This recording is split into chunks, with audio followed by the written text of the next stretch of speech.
lights are out and you stumble in the dark. You kept pushing on, but then you went too far. When your ship has sailed and all your dreams are lost, everything is wrong, you feel like it's your fault. Just remember, I will be there for you, baby. Remember, there's nothing out there to get you, don't forget it. When life throws lemons, just call me. Just call me. Just call me.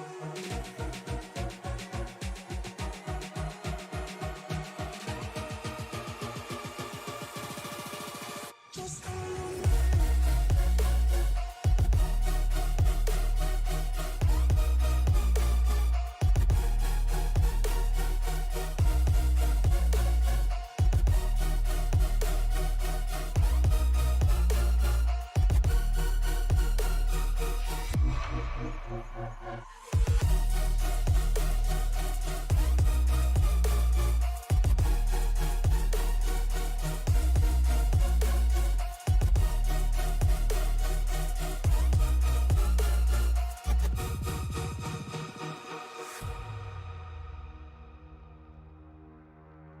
You're stronger now than you ever been. You gotta leave now, it's time to catch the wind. You will climb up high and look through the clouds. And when you're feeling low, I know you'll bounce back. Oh, and just remember, I will be there for you, baby. Remember, there's nothing out there to get you, don't forget it. When life throws lemons, just call me. Just call me. Just call me.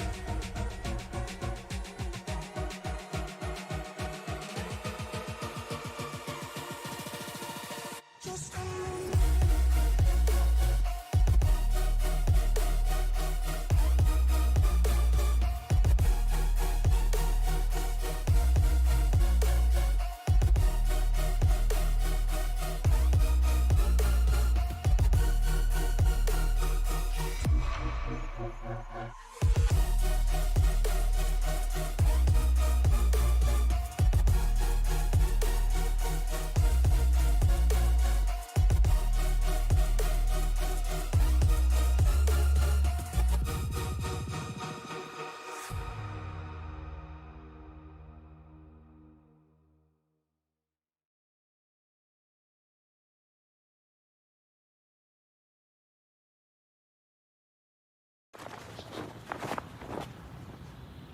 Oh, say, can you see by the dawn's early light what so proudly we hailed at the twilight's last gleaming, whose broad stripes and bright stars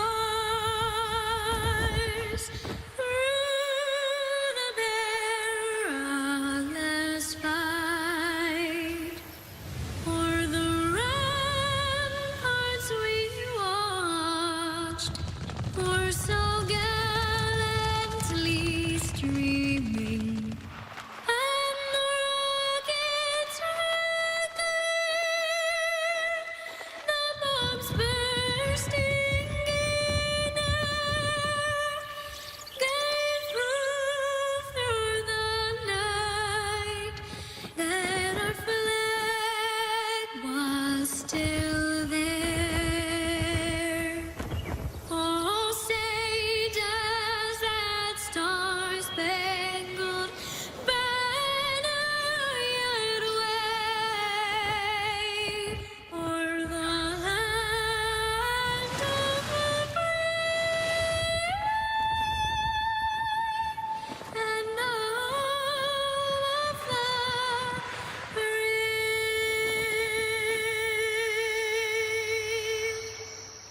Thank you, Raina, for singing that so beautifully. Now let's head to Pennsylvania with Pastor Zach Woods for today's invocation.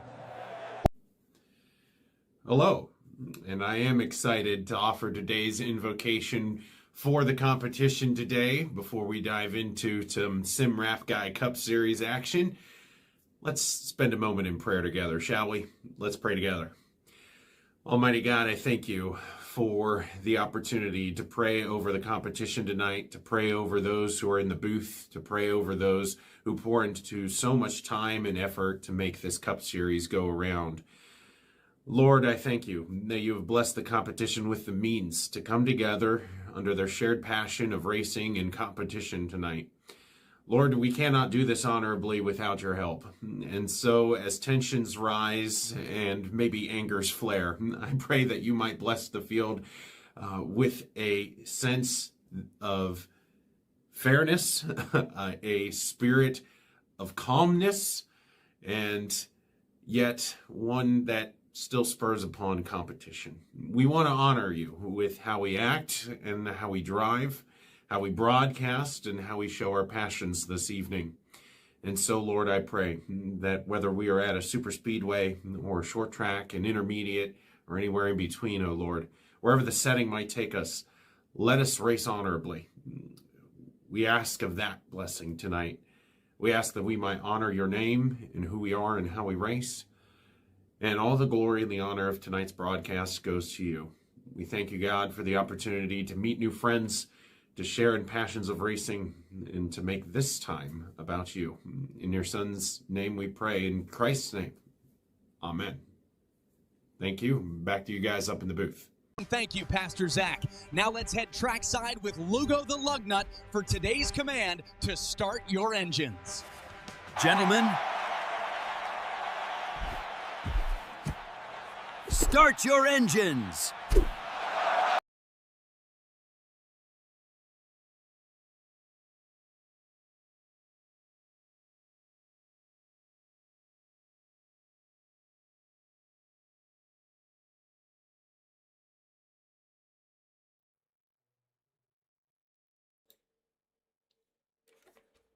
Hello race fans and welcome to Sim Racing Media. We are live here from Darlington Raceway for what is a somber occasion. Last Thursday we lost a legend in Kyle Busch, and so this will be the Kyle Busch Memorial Race, 325 miles at Darlington Raceway. And it's tough to come to words with just how monumental of a loss that is for the sport, for our racing community, really all across the world. And I think we're all a little bit shaken up, but excited to be able to get to some racing here, Alan. Absolutely. Just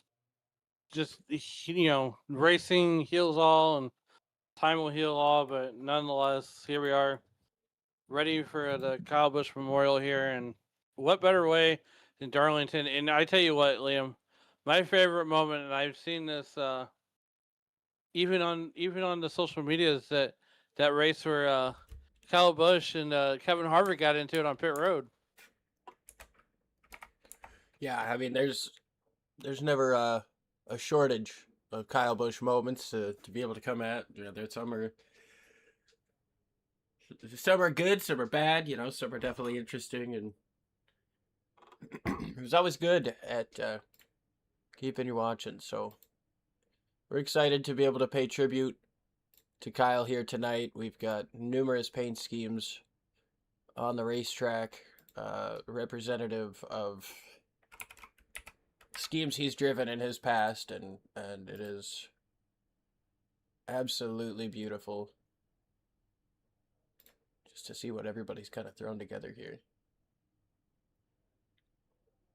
Yeah, definitely. And just we're gonna do it for Kyle tonight. We're gonna be as rowdy as ever here in the booth, and it never gets easier. But we learn to process it, and here we go, getting gridded up.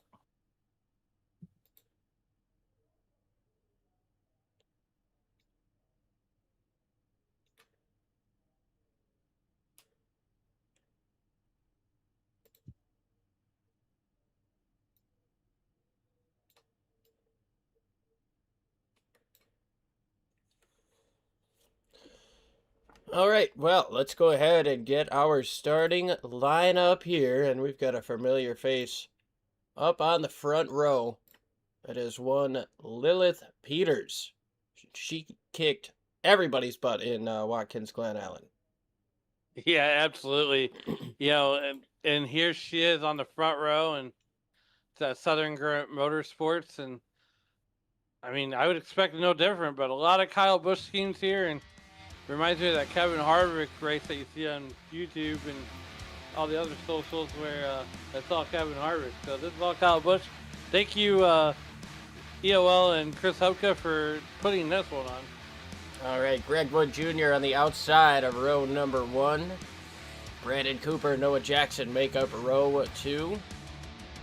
Peyton Holland and Tom Bourne in row 3. Peyton Holland will lead the field in a tribute shortly here. Patrick McQuaid and Brock Whitehead. Dalton McKinney and Joseph Grijalva Jr. round out your top 10, followed by Chris Otto and Ryan White. Christian Rose, Ricky Gonzalez, Jeff Kleinsma, Zach Woods there, Cole Martin, and Mark Gonzalez. Adam Stewart, Brett Bullard, followed by Cameron Coster and Thad Teasley. Charlie Childress, Matt Davies, followed by Chris Reese and Charles Whitehead. Matt Metler and Chris Corriveau, followed by Bill Hagan. Johnny Williams rounding out the grid here to start. Peyton Holland's going to take this front here for a quick tribute. We're going to go silent for that.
So as we get ready to take the green flag here, Lilith Peters is ready to roll.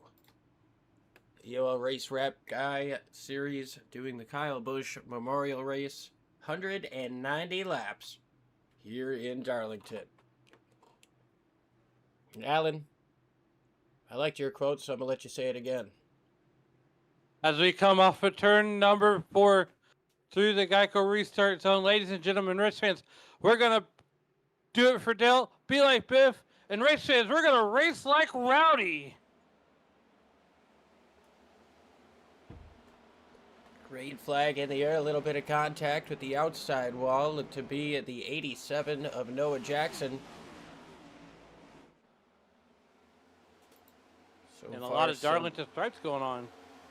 Yeah, a couple of wall smacks, but so far so good. Coming up off of turn number 2.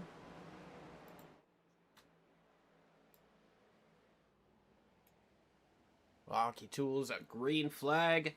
Stays out for lap number 1. And that's the only color we want to see out there is Greg Wood Jr. out to a half-second lead over Lilith Peters. And these guys are going to be strung out here for a little while. It's all about making laps until we get to that, halfway point. Or they're going to start making moves early. But the name of the game is take care of those tires because it's a pretty abrasive surface here. It really is.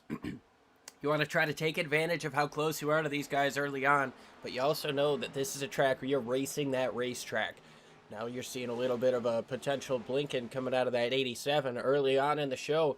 That's not what he wants to see. I think we've seen him fall back out due to connection issues a couple weeks ago. So Noah Jackson not having that issue fixed quite yet. As we go through, Alan, we can definitely take a look at some of these Kyle Busch paint schemes. There's a lot of good-looking ones. We've got his Halloween M&Ms, or the fall-time M&Ms, leading the race in Greg Wood Jr. I want to say that was a Martinsville win. I think so. You probably got a couple of them in that thing, but...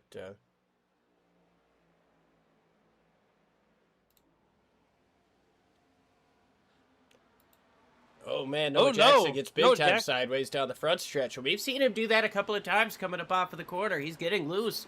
This is really early on to be heating up that right rear tire. He's got to get that thing back under control, or else that problem is going to unravel his tires. Yeah, definitely. And, here we are, Noah Jackson. His connection issues are going to wreak havoc with these guys as they try to race around him. So, once again, he's going to have to be vocal, and he's going to have to let people know where he's at. But there's one scheme back there, that Kellogg scheme, that's one of my favorites, especially in the early days of Kyle Busch. We drove for Rick Hendrick. Here, there's Dalton McKinney. Yep, that's the one. Yeah, I always like that 5 car. Looks pretty good with the Hendrick. It actually... I think that was the original choice for Jeff Gordon's number, was car 46. It was. And then, if I remember the story right, Jeff Gordon's number was going to be 46. They used that number in the Days of Thunder movie. It was based off the movie was based off of the Jeff Bodine and Dale Earnhardt rivalry. Seen one down there on the bottom. It looks like it's a Kleinsma down there in that Lucas Oil 15. Got the doublemint behind him. This guy's working in the 16th position. And Matt, here's a little known fact that we all know this one. But that doublemint car of Matt Davies, that was the paint scheme here at Darlington whenever him and Kevin Harvick got into that little discussion on pit road, and Kyle Busch's car became a Busch truck, if you will. Yeah, no, Davies just got up into the wall there. That's not good for a playoff contender. Right now, running in 18th position.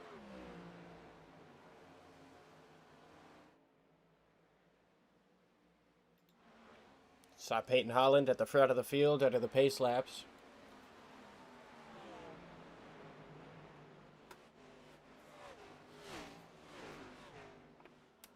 Beautiful tribute here at Darlington Raceway, a track where we know Kyle was successful. And if he didn't get it in the victory lane, he made sure to have some exciting moments otherwise, whether it was chasing down Chase Briscoe, whether it's the Xfinity or the Cup race with that. Talk about the Kevin Harvick clash there, but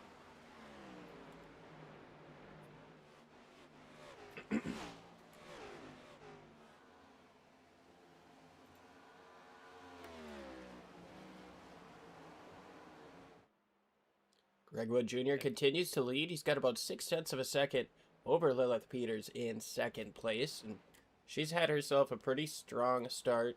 Started on the pole, but hasn't let the leader get too far away. Brandon Cooper, right where he started. Still keeping those two honest in front of him. He's within a second. Tom Bourne followed back another 0.6 of a second or so. Gets that wall just a little bit. As then we go back to Peyton Holland rounding out your top 5. A couple of guys have been able to move up. Noah Jackson's fallen back a few. He's trying to get one back for Brock Whitehead on the outside. It's a tough place to make a pass here off of turn 4 at Darlington. You know, as we're out to the wide picture right now, it looks like it's wide, but it is really narrow. You know, even I have a tough time here at Darlington. And Peyton Holland going to bounce off the wall one more time on board with Noah Jackson and that 87 car that Skittles was seeing as he tries to taste the rainbow here and work on getting around Peyton Holland in that number 18 car.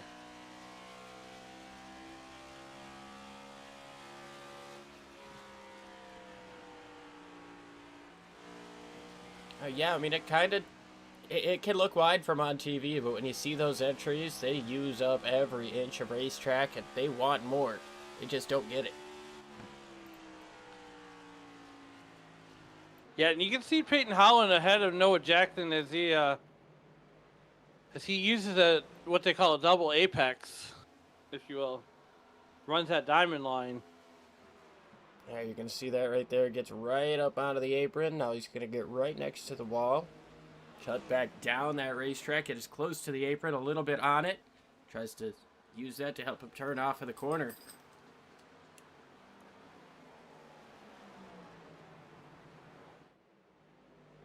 And Noah Jackson has caught Peyton Holland in the 18 car. And he has a connection issue. He's going to blink out. And that's going to be okay for now. But when he tries to get around Peyton Holland, that's going to be wreaking havoc on Peyton Holland when he tries to make this pass. And Liam, you know, you and I both know you got to set those passes laps in advance. You really do, as we're seeing these guys get around Cliff Corriveau. He's going to go a lap down in that 83 Interstate Batteries machine. Comes into the pits. He might have gotten into the wall. Looking back up front, Peters been a little bit quicker than your lead the last couple of times. Close that gap back down to half a second. Third place, Brandon Cooper starting to close in as well, as now we've got this group of 4 starting to close in on one another, and then you've got another group of 4 just about 2 seconds back. Brock Whitehead, Joseph Grialva, and Noah Jackson are all trying to get around Peyton Holland. Yeah, absolutely. As we're all but single filed out right now, and just being patient, taking care of those race cars.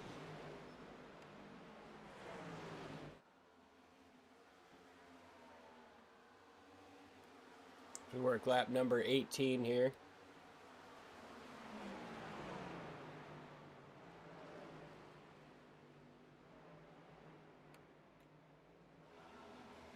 So many tributes to Rowdy.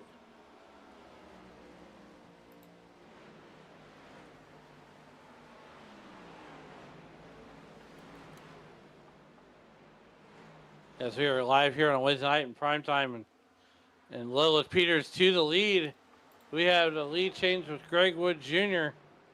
Lilith in the 01 car in that Lenovo-sponsored Chevrolet.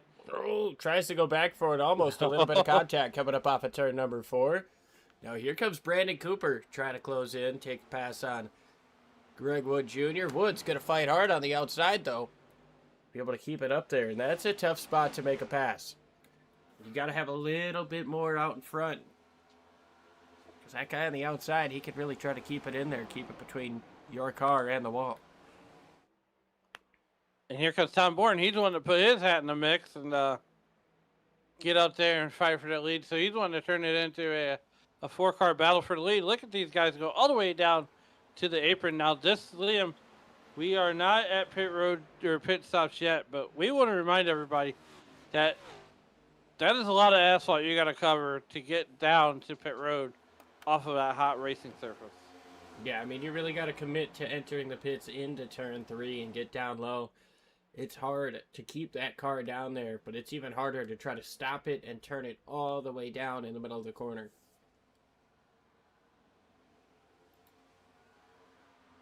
Peters puts the 40 of Charles Whitehead a lap down.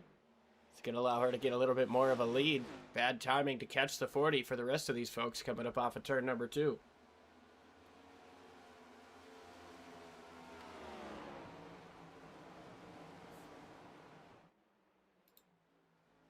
Peters out to about a second lead now after 22 laps.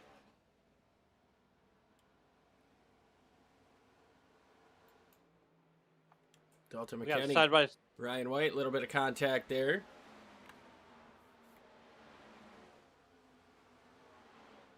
I mean, there's some battles happening on the racetrack, but everybody, for the most part, just single filed out, just trying to. I mean, this is one of those racetracks where you're gonna race the track more than your competitors. You really are. Matt Davies, Jeff Kleinsma, a couple of playoff guys running side by side. Outside of the top 15, their race not really going the way that they want it to.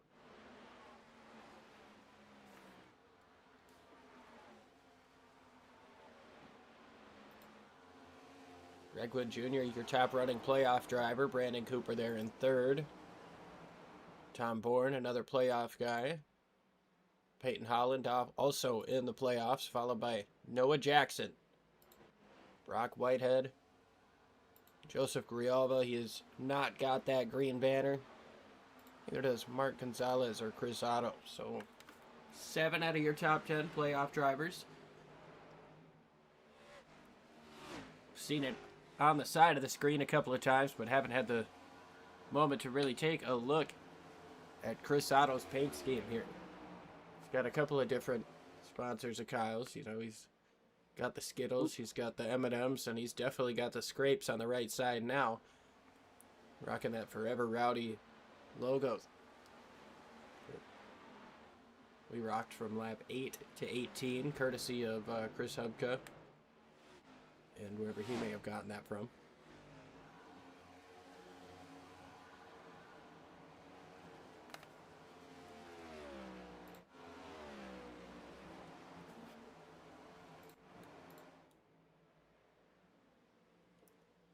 Oh, someone threw it all the way back. That 48 car, Ricky Gonzalez, he went way, way back. Yeah, throwback to a throwback.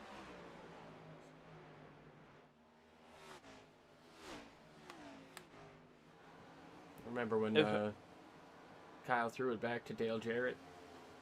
The Daytona 500 win? That's what I was going to say. I mean, he threw all the way back to Dale Jarrett.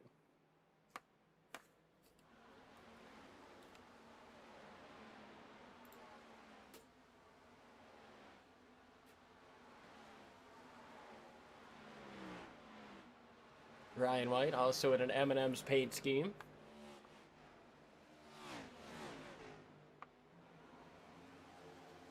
Very reminiscent to, you know, the classic. Kind of changed a little bit year over year, but that classic M&M's yellow paint scheme. Yeah, it's weird how it's not weird, but I kind of like the progression of that M&M scheme, and when Elliott Sadler carried the colors with Yates Racing, and then when that sponsorship moved over to Joe Gibbs and Kyle Busch. I mean, just the evolution of that wrap in general. But that Lucas Oil one, that was a cool looking car to see on the racetrack. Yeah, I know that was the car he was driving when he won an Auto Club. I think he had a different paint scheme for Talladega. Or Gateway. I think he won at least 2 of the 3 in the Lucas car. Oh, and we've got the first caution flag of the race. Trouble for Tom Bourne in turns 3 and 4. He's up against the wall.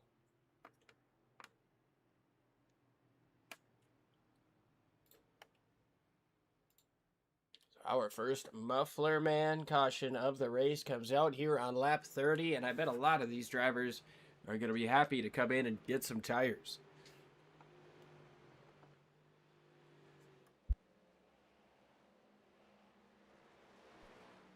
See what happened here to the 16. Oh, Peyton Holland got up to the outside and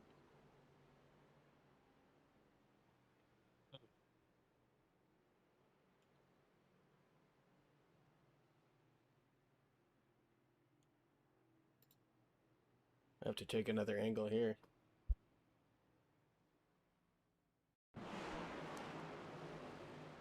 Peyton got up there, bounced it off the wall. Bourne was coming up.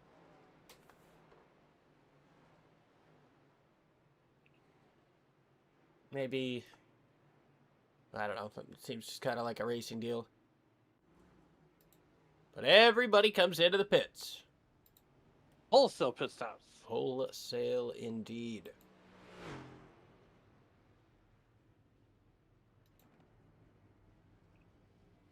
I don't really think I like our pit lane cam here. Oh, Peters gets a little bit sideways. Is she going to be able to win that race off pit road, or does Brandon Cooper steal it? Cooper steals it. Yeah, I think he did. Not sure which line there was the scoring one, but either way, he got to it first. So new leader in the 54, then Greg Wood, Lilith Peters, Noah Jackson, and Brock Whitehead.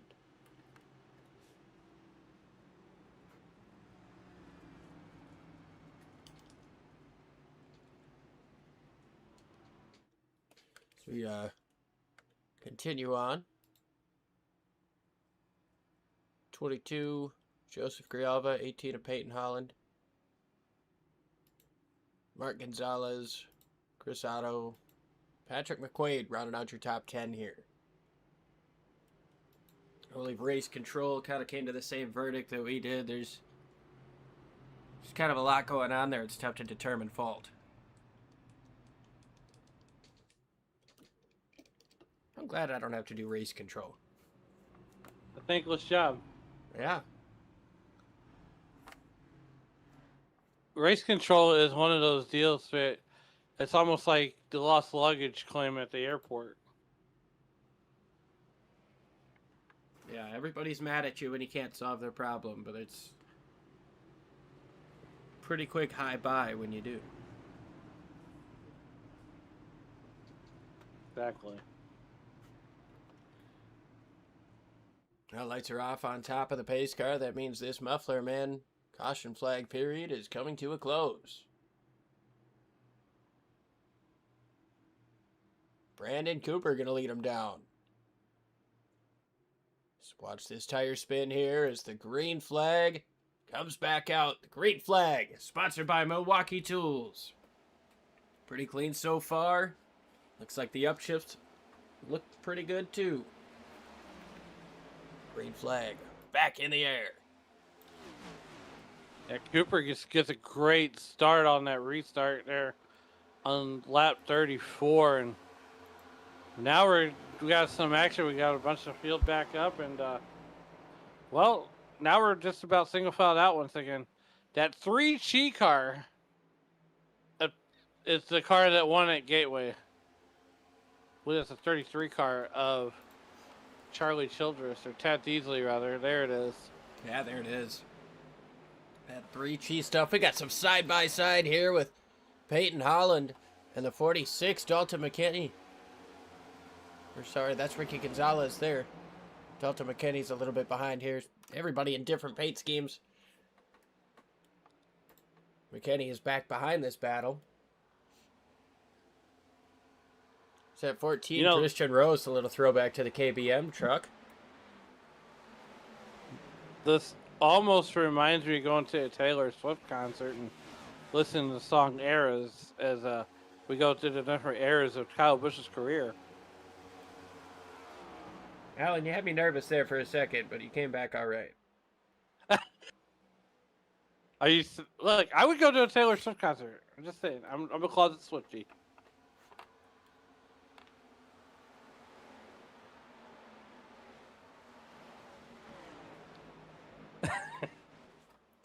I'm a metalhead. Well, meanwhile, back at the ranch, Yeah. Randy, let's go back to the front.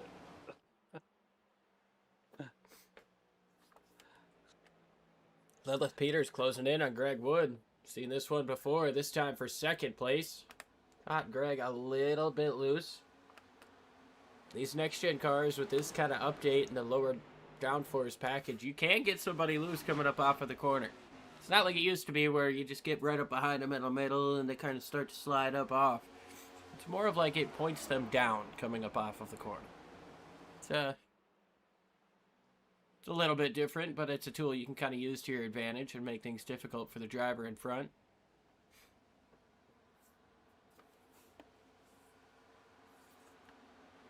Absolutely, and these guys are running around here in about 5th gear and almost wide open. There you see that double apex, and it's like a giant. Whoa, hello. Greg Wood Jr. going to get out of the sort. Yeah, he's going to get hard into the wall. Going to try to continue on. I mean, we've seen a lot of really tough impacts, but these guys continue to drive on like their toe links aren't super terribly damaged. It's good to see in the early stages of this race that drivers are able to stay competitive after getting these Darlington stripes. As Noah Jackson works his way down into 3rd in that Snickers machine. Brock Whitehead trying to follow through. Gonzalez follows through on the bottom. Grijalva follows through on the bottom. And I think Wood might have actually damaged that right front a little bit. That thing is struggling to handle. Chris Otto has to let up off of the throttle to avoid hitting him in the middle. But he's still able to drive through on the bottom. Greg Wood. Looks like he's got some problems. Yeah, we're going to have to check up on that damage here and see what's going on. And I'm going to do my investigative reporter thing here. Oh, man, he gets up into it pretty good again. If he didn't have damage before, he's definitely got it now. And I would imagine he might be trying to bring that 67 to the pits in the next few laps here if he can't find himself another yellow flag that benefits him.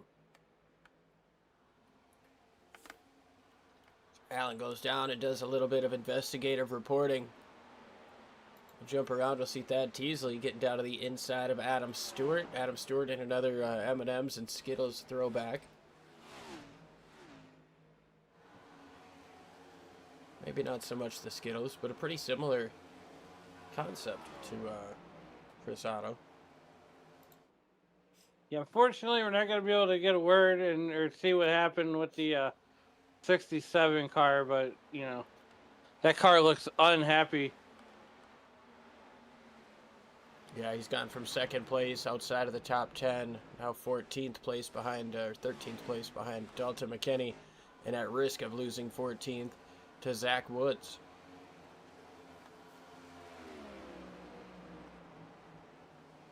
Keep you updated on that developing story. Up front, it's still Brandon Cooper, Lilith Peters. Trouble front straightaway. Round goes Thad Teasley in that 33 machine. Back up the racetrack, and the caution's going to come out. Oh, no.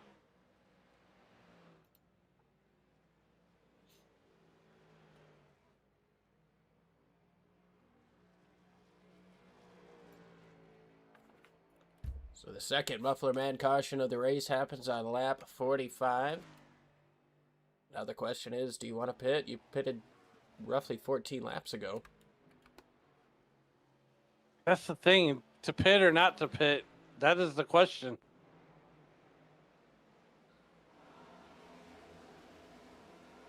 Oh, man, I think the Ford just looked like you might have tagged the wall a little bit down the front straightaway, and then a little bit of contact between the 33 and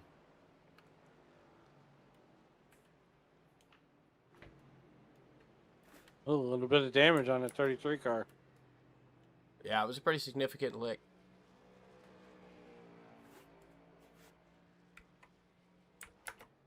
Now, while we're focused on the 23 car on this replay, Liam, you know, going back to the real world, I assume that Austin Hill is taking over the driving duties of that 33 car for the rest of the year going forward.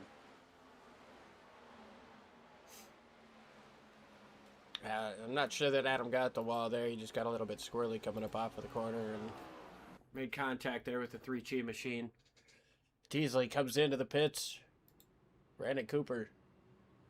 He's going to stay out, but Peyton Holland, Greg Wood Jr., Zach Woods, some of those guys that we saw getting those Darlington stripes, can use this opportunity to come in and get some damage repaired.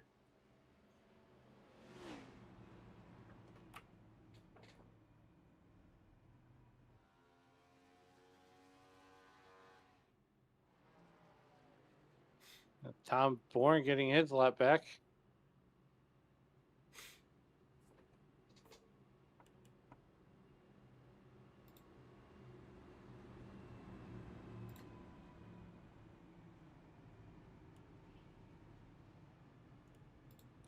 Lilith Peters running the Lenovo paint scheme. It's one that Kyle Busch ran in 2023.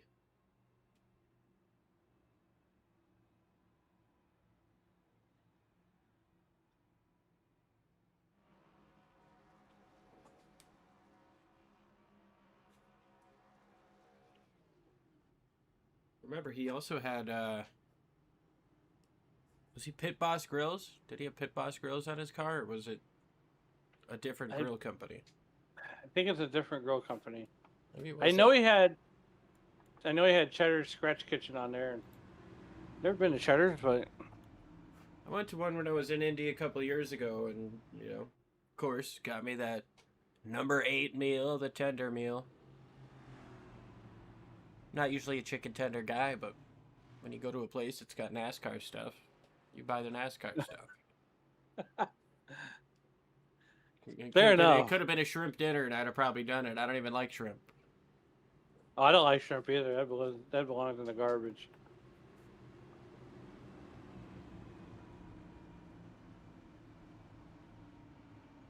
YouTube's gonna hate me now. Hey, people are very opinionated on their food, and you can't blame them. It's very, passionate industry. So we come to the restart. Once again, the muffler man caution is going to come to a close, and we get the Milwaukee Tools green flag. Brandon Cooper leads him down. A little bit older tires here in this top 10, but seems like everybody gets away okay.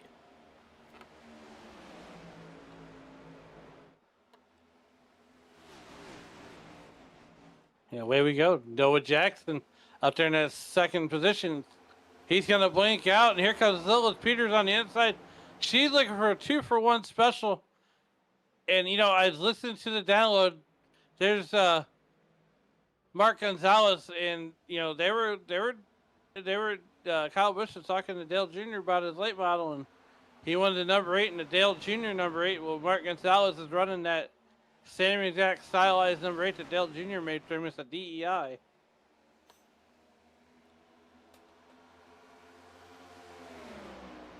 Lilith Peters gets that Lenovo paint scheme up to the front.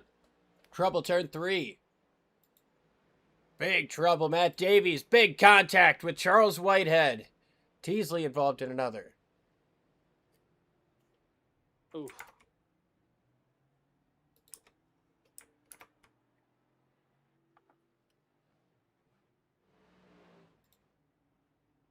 Here that 67 may have broke, and that could be what caused it.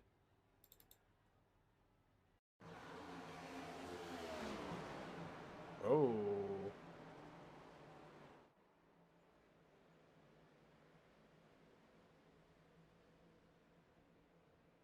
That one's pretty interesting.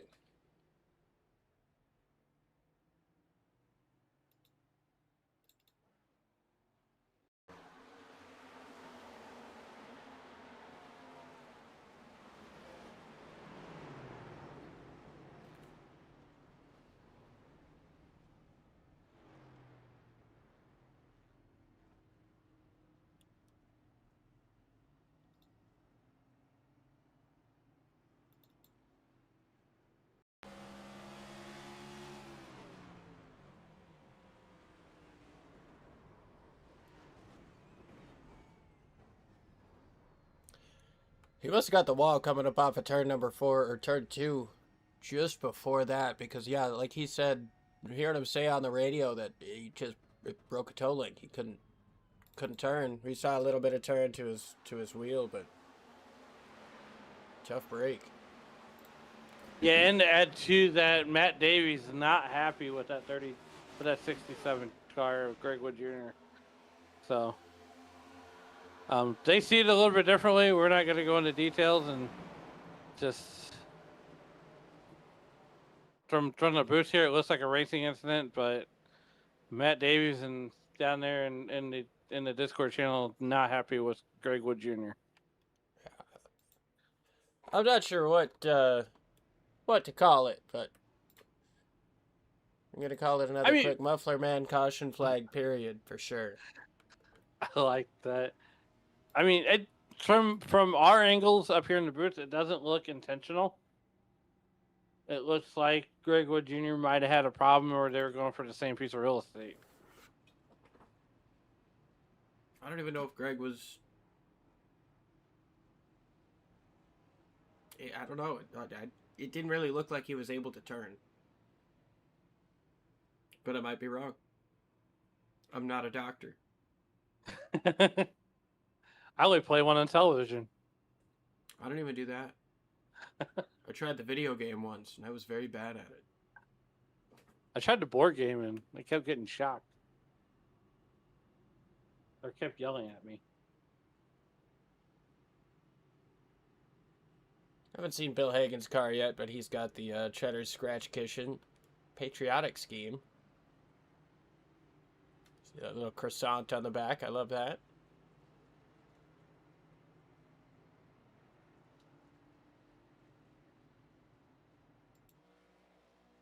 I gotta ask you a question, Liam, before I go back to green. Yeah. When you went to Indy, did you see the Wiener 500? I did. I did. I tell you what, Alan, that is an event. However, I always say the Indy 500 is something I never want to see on TV again. I want to be there every time. The Weenie 500, now that's a different story. The commentary for that race was off the wall.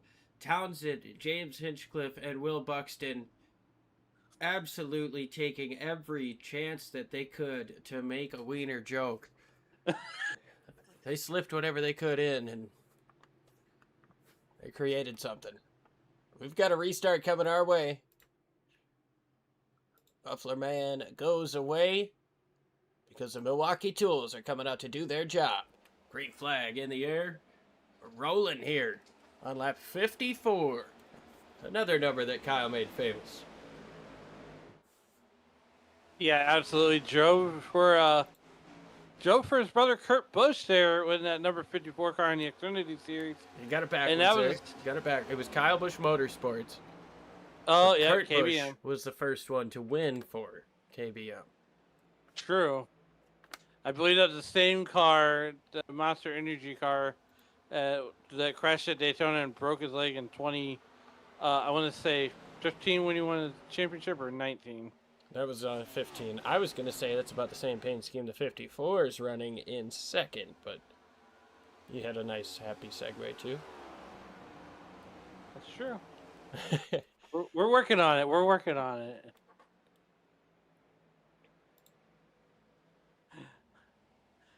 Meanwhile, these guys are working on it. And... Sorry, Alan, go ahead there. I was going to say, these guys are working on racing this racetrack. And you were saying there's a lot of beautiful paint schemes right there, especially that 8 car, the 31 car, the stickers car, and man. Goes sideways down the back straightaway. That's Davies again. Day going from bad to worse. Really did not start the way that he wanted it to. Obviously, that caution for contact going around puts the 32 behind the 8 ball once again, and now more contact with the inside wall. Trouble front straightaway. So Tom Bourne again. He's found himself high centered potentially. Oh no.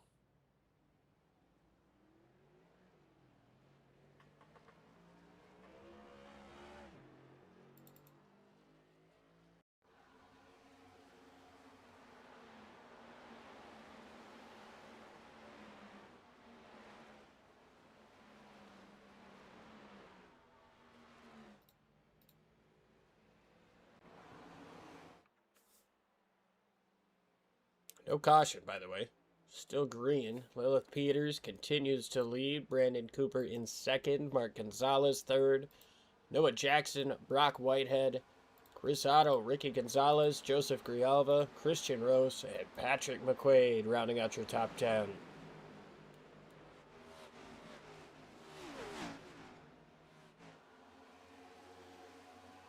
What a show these guys are putting on right now. They're lap 59. And Dalton McKinney thinking about making a move. There's that 12 car of Brett Bullard. Another CarQuest auto parts scheme and made famous when his Rick Hendrick days. Not Richard. Yeah, I want to say this is around 04. Maybe one off in 05, but looking pretty good in that paint scheme. It's surprised him that no one's thrown it back all the way to his Roush days. I was kind of hoping to see like the 87 Ditech car. Oh, that we're throwing it way back then.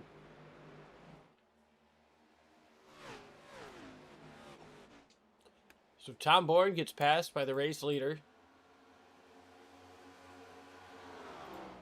Kleinsma around off of 4 with Matt Davies.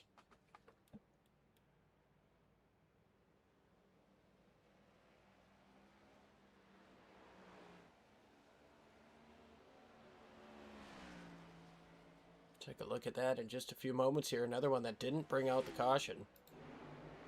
Brandon Cooper trying to get to the inside of Tom Bourne, and that's allowing Mark Gonzalez to really close into that rear bumper. Oh, problems! Into the inside wall goes Cooper hard. And that car that's one dent in Monster Can. We're going to stay green, though. No caution yet. He's going to keep it going. That is the downside of track being so wide, but the racing surface being so thin. Take a look at what happened to Kleinsma first.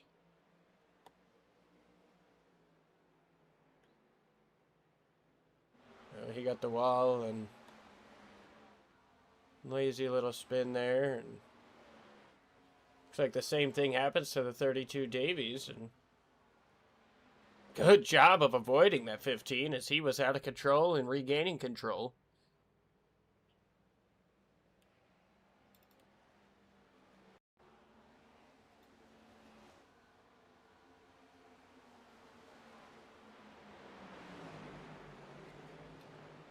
Yeah, this league known for their good driving here. They're awesome driving, really.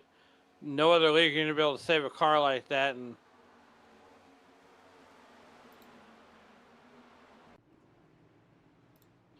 the caution is out once again. As we come back, Jeff Kleinsma's gone around once again. This time the caution is going to come out. A lot of excellent saves there. A lot of situations where you really kind of clench your fists there.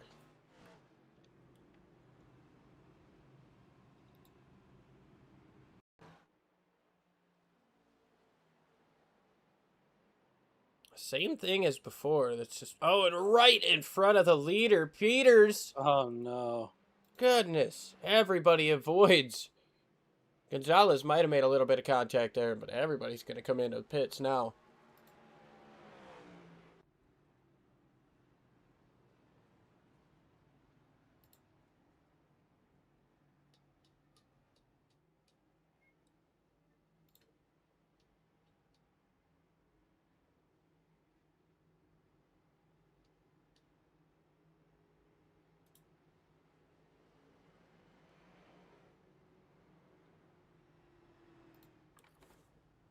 Pit stops. I mean, it's the perfect time for pit stops here on lap 66.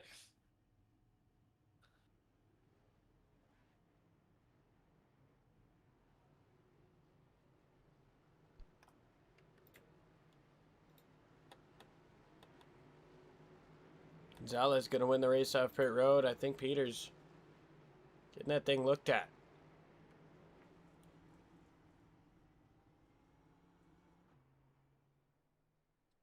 see what she saw.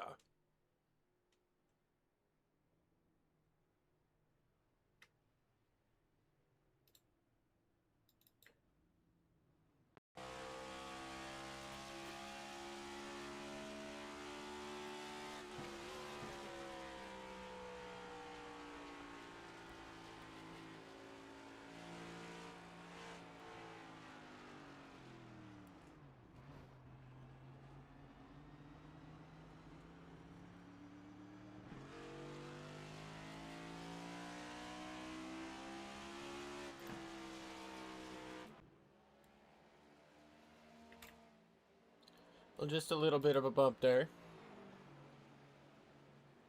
Not too Coming much. in to get it looked at.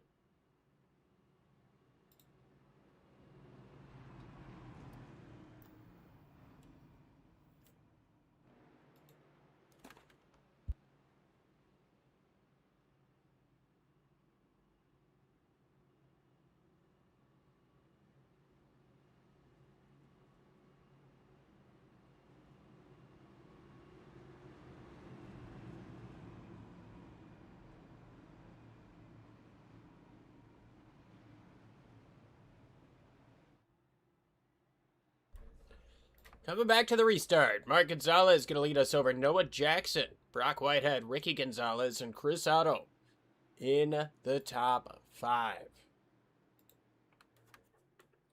Guys ready for a restart here after the 4th caution. Lap 67 out of 190. Green flag back in the air. Sponsored by Milwaukee Tools. And Mark Gonzalez getting out to that lead. Here comes Noah Jackson in the 87 car, giving chase and giving Mark Gonzalez the business right there down the back straightaway, that Boeing back straightaway, if you will. Otto looking down to the inside of Whitehead. Whitehead going to be able to get that center speed coming up off of the corner. Continues to run 3rd place. Keep an eye on Lilith Peters from the back. Coming back to the front. Started on the pole, looking down to the inside of the 34. Ryan White completes that pass.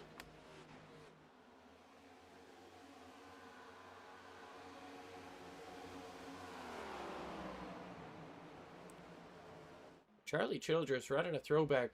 It would seem to something, but I'm not entirely sure what. But here comes Peters down to the inside. Sideways is Matt Davies coming up off of the corner. Into the inside wall. Oh, not again.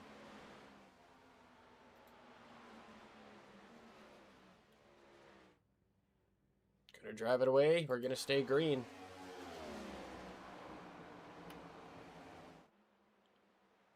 Chris Otto still trying to work to the inside.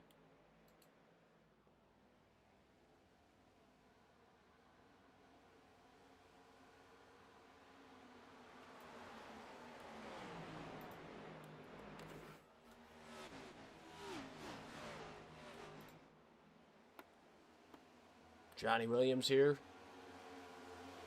Rooting for Southern Grip Motorsports. 01, 3, 4, 22, and 46.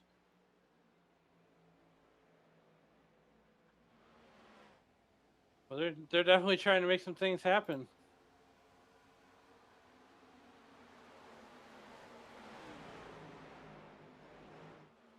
A lot of guys getting up into the wall right now, and that's... Well, we've seen how bad that can be, especially for that 67. Was running up front. Got into the wall a couple of times. Heard some radio chatter even about these drivers and noticing how much we're getting up into the wall right now. Yeah, I'm surprised these cars aren't as tore up as they are here on lap number 73, working our way towards lap 190. And it's like Matt Davies still having issues. Yeah, Joseph Giraldo's got a problem. Oh, comes up the racetrack right in front of Ryan White. White gets up into the wall a little bit. If that 22 can get back up to speed after that moment.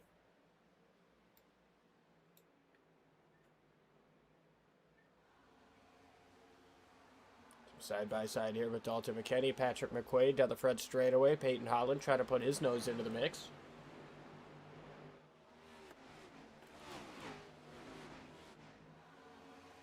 Yeah, the double natural Patrick McQuaid slides right up in front of the 18 car Peyton Holland. A lot of Darlington stripes here tonight, and on a night where we celebrate Kyle Busch and all his achievements here.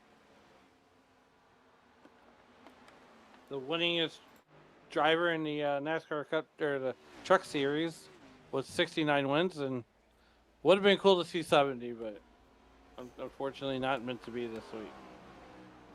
Yeah, you know, they talked a little bit about it on DBC. They were gearing up for the story of the truck race to be Kyle Busch going for 70. When's that going to happen? And you know, all of a sudden the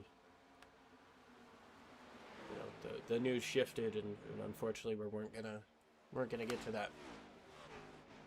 But still, a monumental career that he was able to throw together, and a winner until the very end.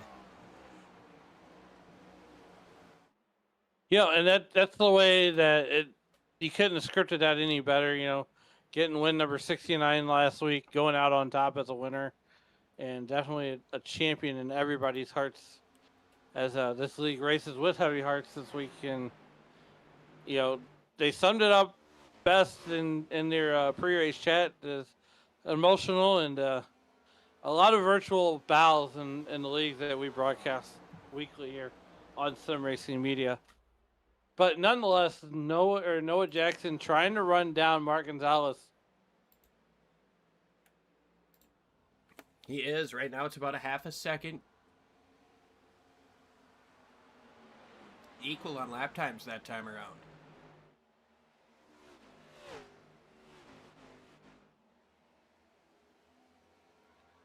Lap 78 of 190. Noah Jackson still trying to chase down that 8 car, and you know it's still right around that half-second mark. And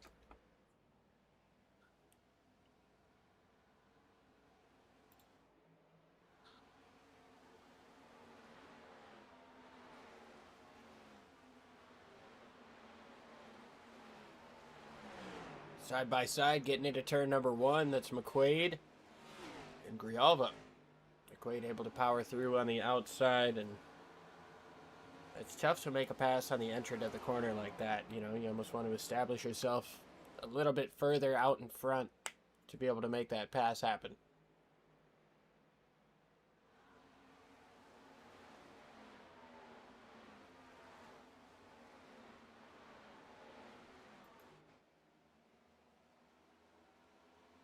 once again, watching this battle here.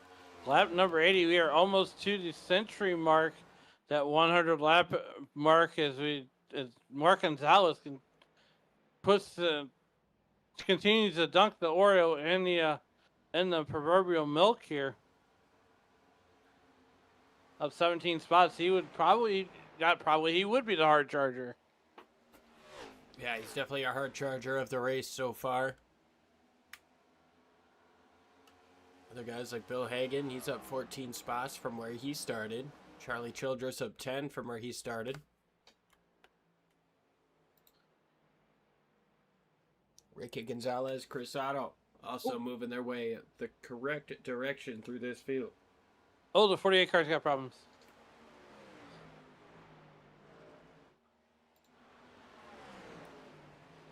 Ricky Gonzalez went all the way to the inside wall. Going to come back up in front of that 14 car of Kristen Rose as a Rose Kleinsma Racing stable.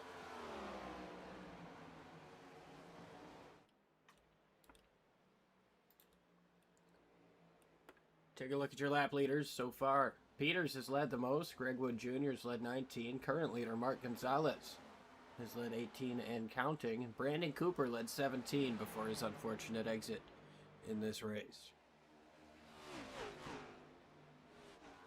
Peters looking to chase down this battle, though.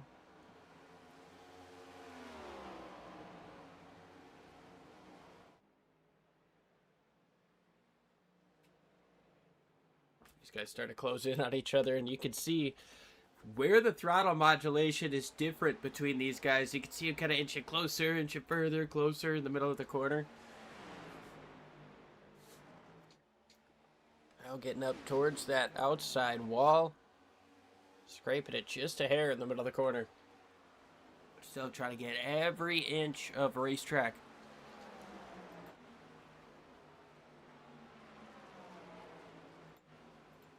Joseph Grijalva around down the back straightaway.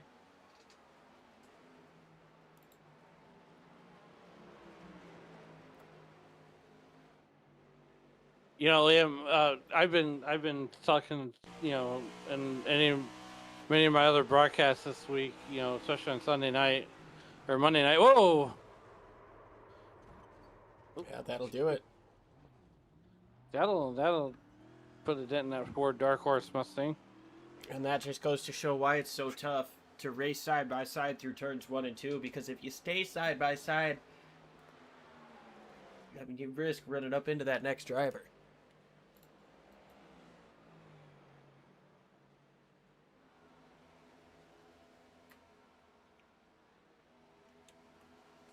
Working lap number 86, and Liam, I just, since it's Kyle Busch tribute night, and just want to encourage people to go over to bundlejoy.org. It's the Bundle of Joy Foundation that Samantha and Kyle Busch had set up, and I'm on their site now, and it was set up in 2015. It's by Samantha Busch, and she's a passionate IVF advocate with her herself. They say every little bit helps, and a lot of people will honor it. That's one of the ways that people can honor Kyle Busch is going to bundleofjoy.org and just donating, whatever you feel comfortable with. Even just educating yourself about what IVF is and what it's about. You never know if you know somebody who might be going through it, and it's something that's tough to talk about. I think naturally everybody in their life wants to be able to at least have the option to have children, and it's one thing to be able to say no yourself, but to be told no by your own body, that's got to stink. So, as somebody who's never going to have to deal with well, I'm never personally going to get pregnant. I'm kind of thankful that that's not something that I will have to deal with on that side, but you never know if maybe my future partner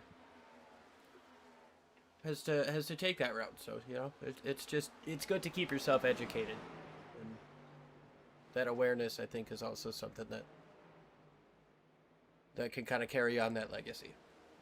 Yeah, and to your point, also, I actually went three-wide action to split up this. We saw Lilith Peters make the move and get both rows, and the 18 or 48 rather of Ricky Gonzalez, and now the 18 of Peyton Holland trying to get in here. He made it 3 wide down the front stretch. Look at him making it 3 wide down the back. Instead, he's going to push Christian Rose out front of this battle. Rose moves into 6th place, finally gets around Ricky Gonzalez. Peyton Holland follows through.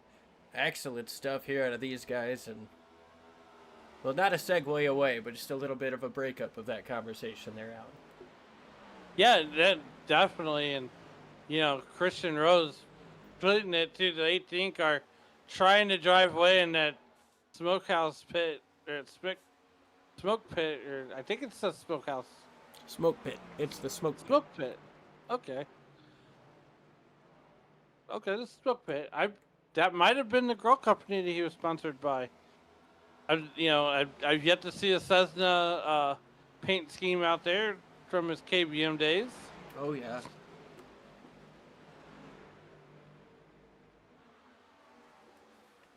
Brock Whitehead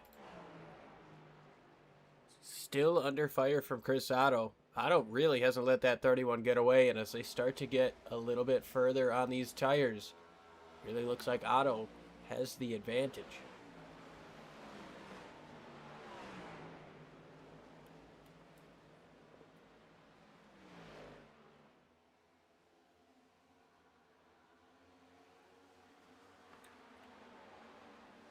Mark Gonzalez lead to the tune of about a second over Noah Jackson. He just got around Thad Teasley to put him a lap down.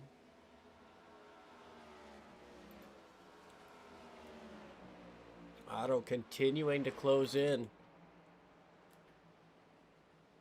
Just to touch on Chris Otto, these guys were practicing a whole lot before this race tonight during the week with the Red Line Racing team, and Chris Otto is one of those drivers that feel real that always feels real confident coming into it to the track. Too tough to tame, the lady in black, and he's driving that 88 car to the front.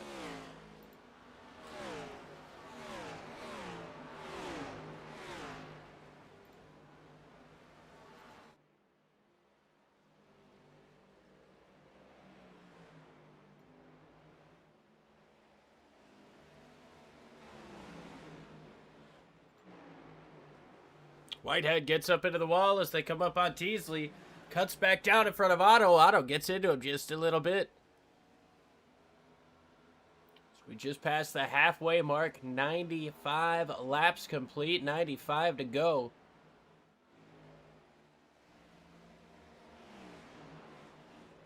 Chris Otto just came on the radio and said, Brock scared me. He got in there wide. He got in there real shallow at the exit. I'm not sure Otto was expecting it, but these guys continue on. Ryan White trying to get around Ricky Gonzalez here. Matt Davies finally got his car repaired, but he is numerous laps down. Trying to gain some points here from some of these other drivers that have fallen out. Cole Martin about 10 laps in front of him, still on the track, along with Brett Bullard, Zach Woods. Tom Bourne still on the racetrack. But with the attrition that we've seen here throughout the course of this race, it is entirely possible that at only 17 laps down, Matt Davies could still gain himself a couple of spots and move himself back up towards the front of this points battle. Yeah, definitely Ryan White back there. And this championship, this is he's here in the playoffs. But if I'm Ryan White, if I lose this championship this season, I'm going back to that Watkins Glen race.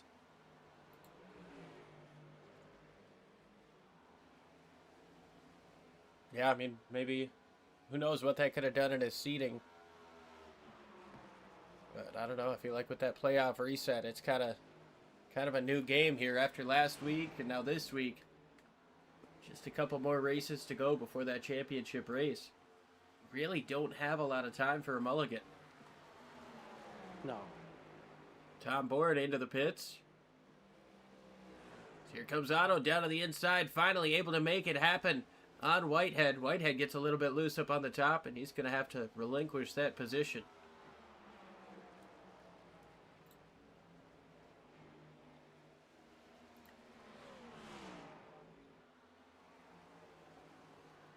Although while those guys were battling, they fell 4.5 seconds off of Mark Gonzalez in the race lead.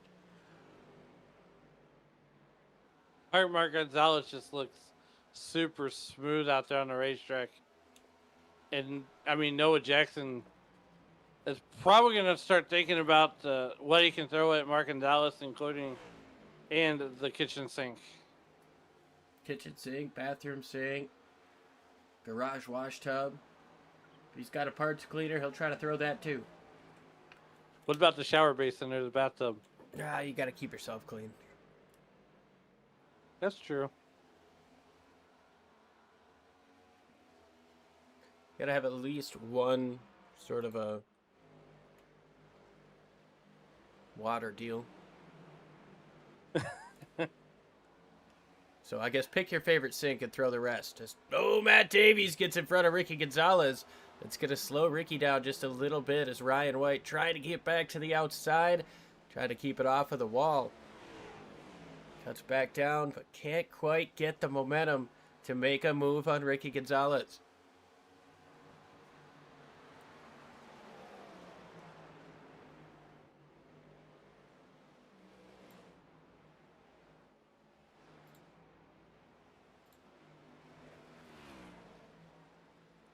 Chris Otto already puts a second between himself and Brock Whitehead. Lilith Peters just about 2 seconds behind Brock now in 5th.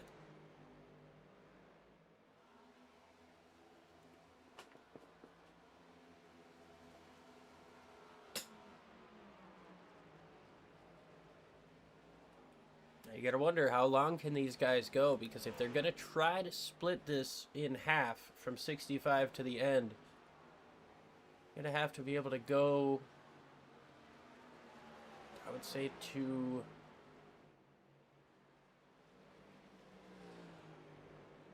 128.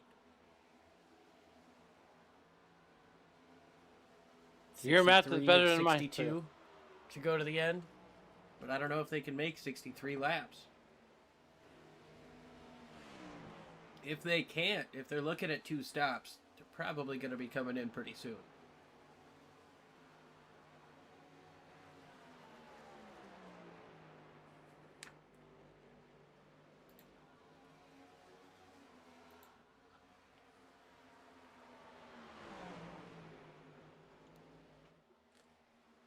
Grijalva trying to chase down Adam Stewart here, but that's right in front of your race leader. Grijalva gets into the wall. Gonzalez has to react. Big wiggle coming up off of turn number 2.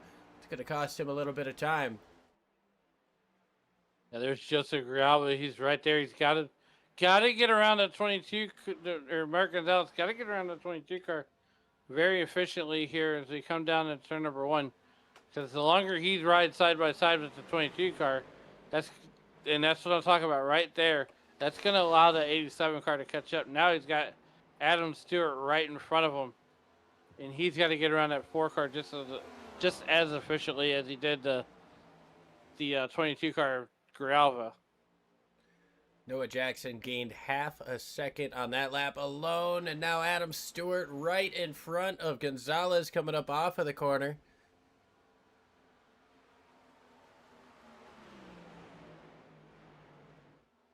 And now Grijalva and Stewart are going to get back to racing each other. Yeah, that's a race for position right there, and to be the first car a lap down if the caution were to come out. And that's why the 22 was racing so hard. He didn't want to get a lot of separation between himself and the 4 of Adam Stewart. However, now if you're Noah Jackson, you see this happening in front of you. You're saying, get out of my way. You're still the free pass.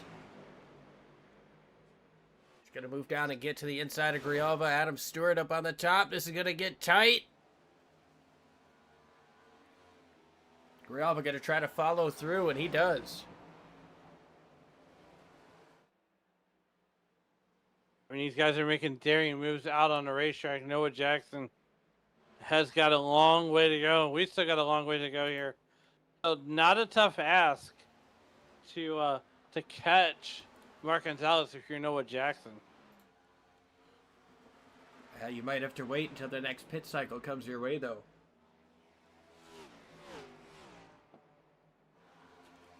Oh, I mean, it's a 2.231 deficit from Noah Jackson to Mark Gonzalez, but there's that 0-1 car. Our poles that are down 4 spots from where she started at. And here comes Lilith Peters into the pits. She's committing to the 2-stop strategy, 45 laps per cycle. See what that 01 can do. Peyton Holland comes in as well in the 18. Pit stop's happening. Charlie Childress reporting a pit stop coming up.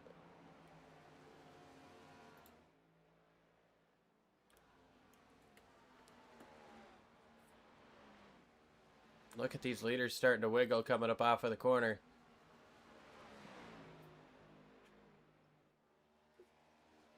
Gonzalez. Tires starting to go away? Yeah, Gonzalez doing a phenomenal job here on these tires. Only about 9/10 to his fastest lap compared to his last lap. Chris Otto comes in. Ryan White comes in.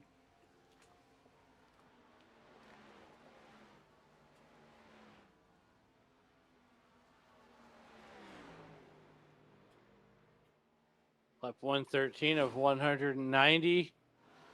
And we're just commencing pit stops here. Yeah, down to these 7 cars on the lead lap at the moment.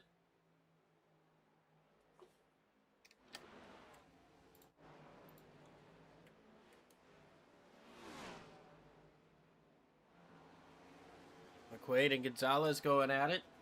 Gonzalez has been a tough pass all day.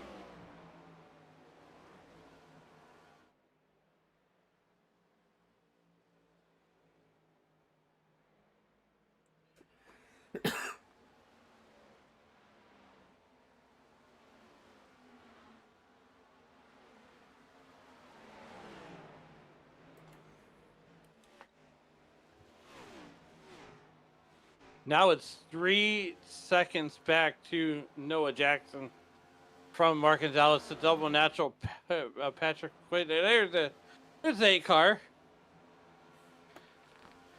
Yeah, we'll see how long he decides to stay out. Like I said, I think 128 is if you're going to try to do this on one stop, this final little stanza here. But a lot of drivers committing to that early pit stop. And there is just the potential that Gonzalez is trying to run long in case there is a caution. Pin everybody else down a lap. Right now, only 7 drivers on the lead lap, so that would be a pretty small field to contend with. Once you get everybody getting those wave arounds, they would have to restart in the single file. Well, there's the next car to go a lap down. Dalton McKinney in a 46 car, and Mark Gonzalez is coming. Got that time by half a second faster. Jeff Kleinsman got to come in this time around.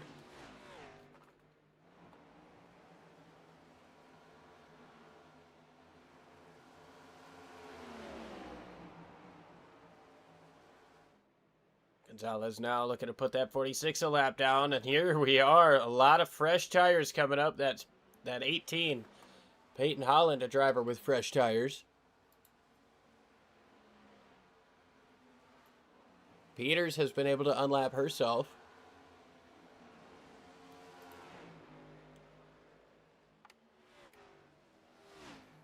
Ryan White looking to do the same pretty soon here.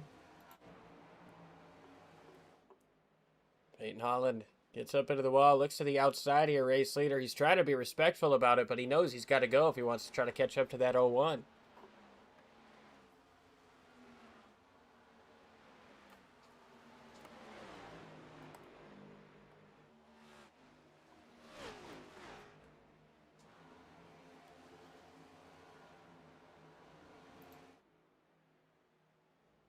Yeah, Peyton Holland will love a caution right about now. Chris Otto just trying to work his strategy.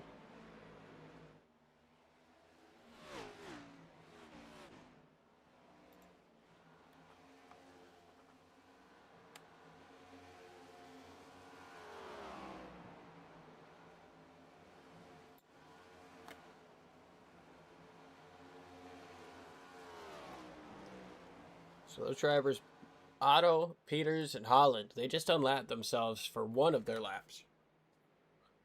They've still got a long way to go to try to catch up. Almost 50 seconds.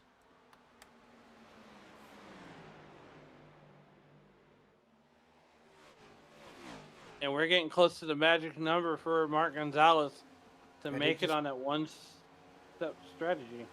And he just ran a 30-11 that last time around. I mean, he is flying.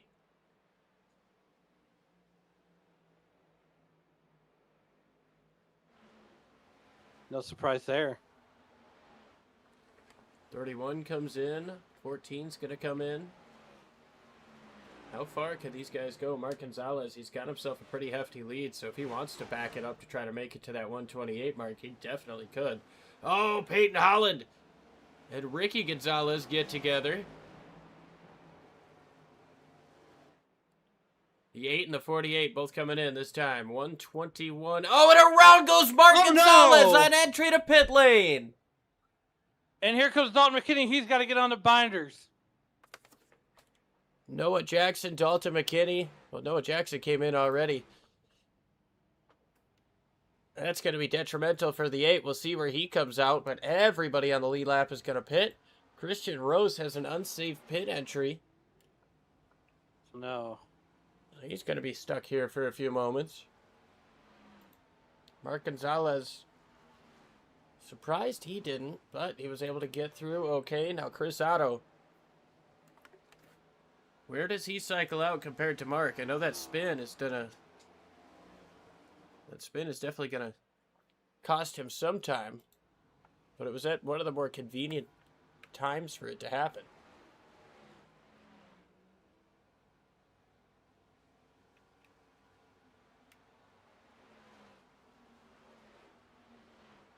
He might have got a penalty on that. He's still in the pits. Chris Otto going to take over the race lead.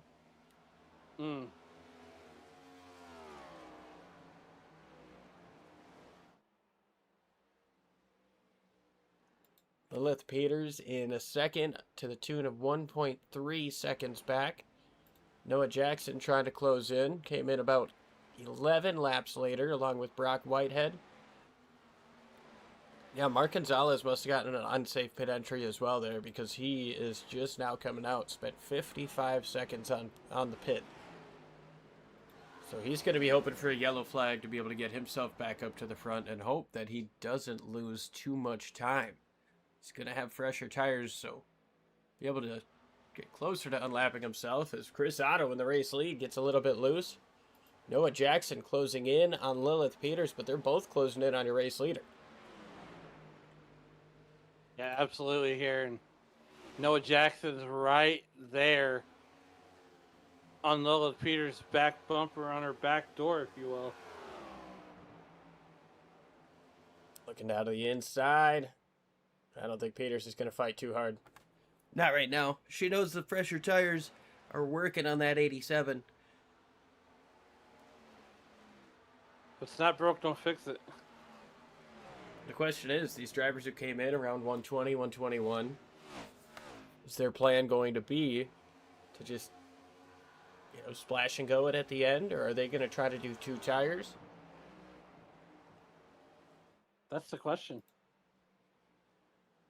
We'll find out. We're going to go ahead and step side by side. We'll be right back with the finish here in Darlington in the Kyle Busch Memorial Race. Premier Racing Setups is the longest running setup shop on iRacing. Our monthly subscription options start as low as $20 a month. We offer setups for dirt oval, asphalt oval, and road racing, covering a wide range of cars and skill levels. Built and tested by top-tier sim racers, this isn't just a business, it's a community of competitive drivers. If you want to better your iRacing experience, head over to PremierRacingSetups.com today. And remember, if you don't get one, you're going to chase one.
Back live here in Darlington. Noah Jackson continues to lead. He took it over from Chris Otto while we were on break there.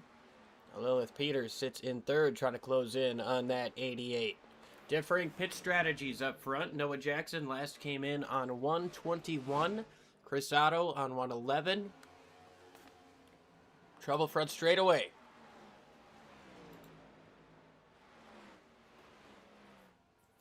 He goes straight to the pits. It's Grijalva again.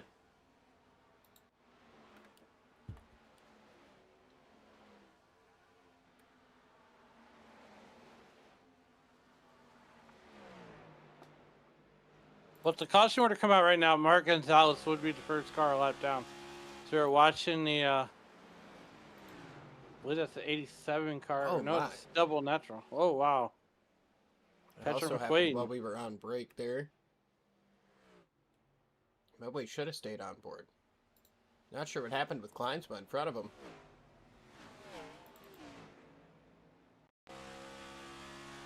He's on the bottom. The car's broke. It won't steer. He must have smacked the wall pretty good coming up off of 4 and just broke that toe link. Ugh.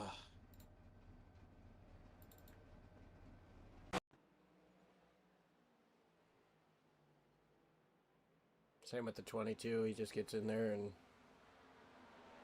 breaks the car.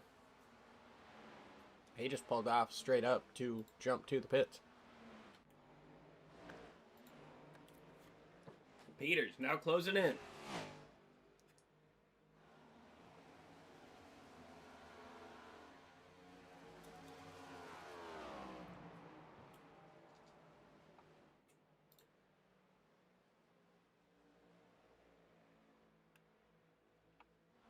Looks like Mark Gonzalez just got his.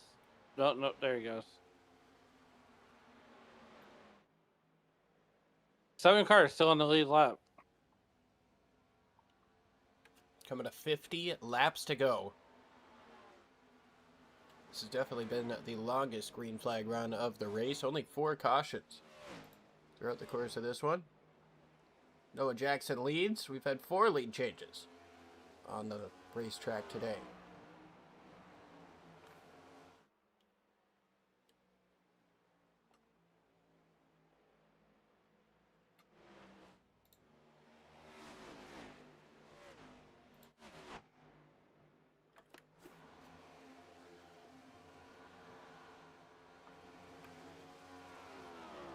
Speaking of programming here, Liam, we got some great action coming to you live and in prime time on Saturday night as the ECR Cup Series gets fired back up after an off weekend. And they're going to be at Richmond on Saturday night. Oh, the action track. That one's going to be fun. Oh, Yep. Otto got held up there a little bit by Hagen. Peters decided not to go for it that time. Potentially thought it was a little bit too late into the straightaway for her to make that run, but seemed like the prime opportunity.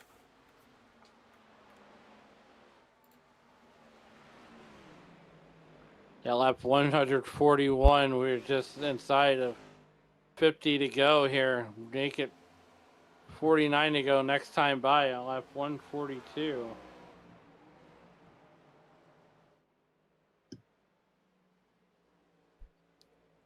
Otto getting up into the wall. Absolutely. And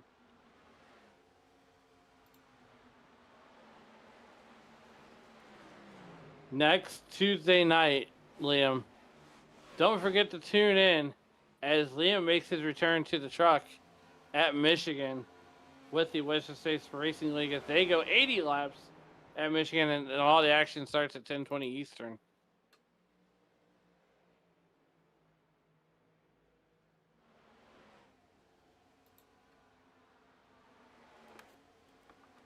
Side by side here, Peters finally able to make the move on Otto.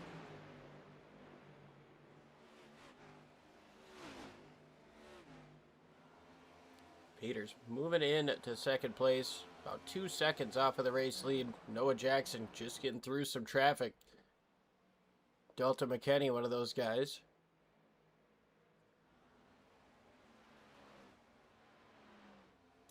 Oh, Otto gets up into the wall coming up off of turn 4.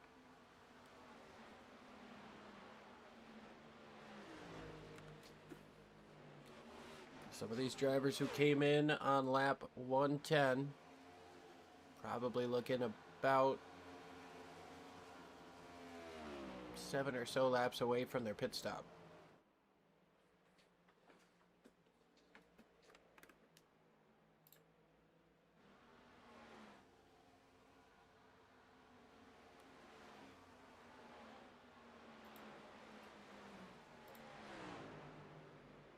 No surprise there that Noah Jackson's up front with a 2.45 second lead, now 2.5 seconds. Lilith Peters trying to close in on that interval and start to chip away. Remember, everybody should have one more pit stop coming.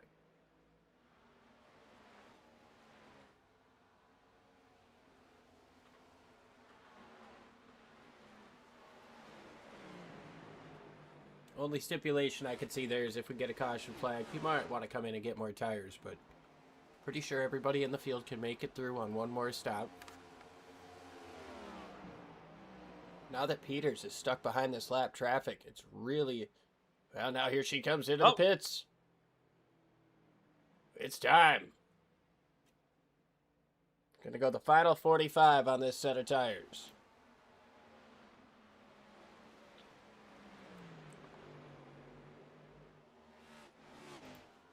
Noah Jackson now out to about a 3.8 second lead.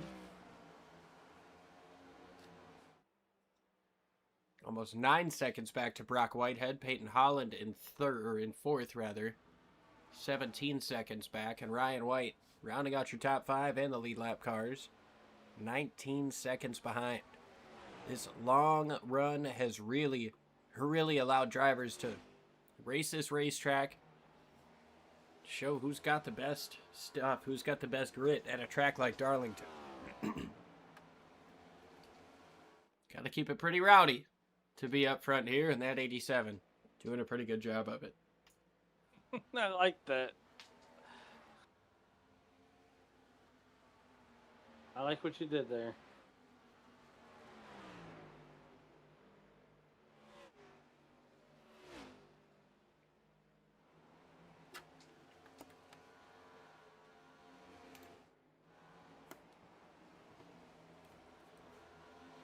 Chris Otto, I feel, has been impressive as of late. He's really picked up his pace throughout the course of this year, and now in these last couple of weeks, championship form, he's getting closer and closer to it. I think he might have a chance of sniffing victory lane here today and potentially putting his name into the ringer for this championship. It's got the playoff banner on it, but obviously you gotta perform if you want to make it to the end, and Otto doing a pretty good job of that so far in this playoff.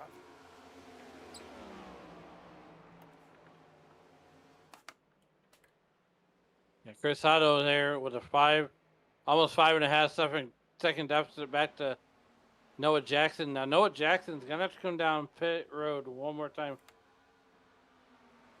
And well, so is Otto. I almost think he should do that soon.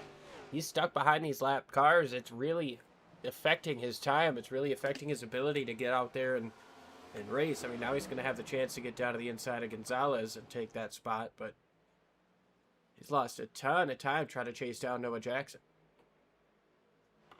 yeah, you're 100% correct, and trying to chase down Noah Jackson and do it efficiently, as Noah Jackson continues to open up that gap to almost a 6-second lead, if you will.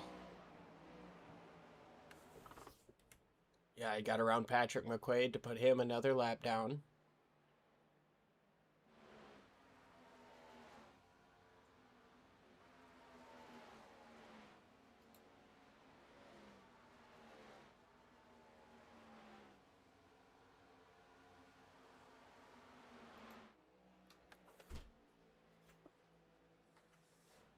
Peters doing what she can to try to close in. Ryan White going to come into the pits this time around.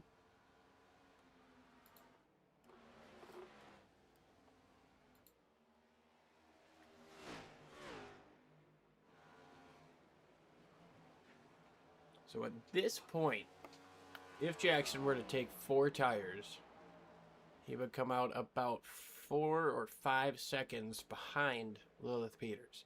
Peters, the first driver who came in. Peyton Holland now coming in here at lap 153.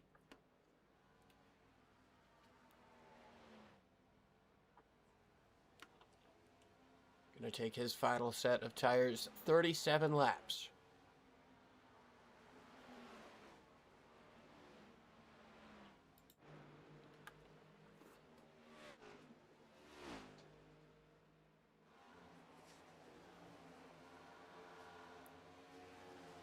Seems like clean air has really been a benefit for anybody who's gotten out in front of this race. It's really been a benefit, especially on these long runs. Saw Mark Gonzalez able to drive out to a pretty significant gap. Gonzalez, by the way, back up into the top 5. Still about 40 seconds off the race lead, but he could be right back in this thing. Could be right back in this thing with the caution flag.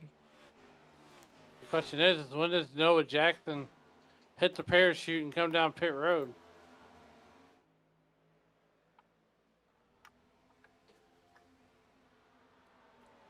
Noah had himself a little bit of a blink there. Peyton Holland had himself a little bit of a blink as well. Oh, Mark Gonzalez a little bit loose there down the front straightaway. Adam Stewart to his inside.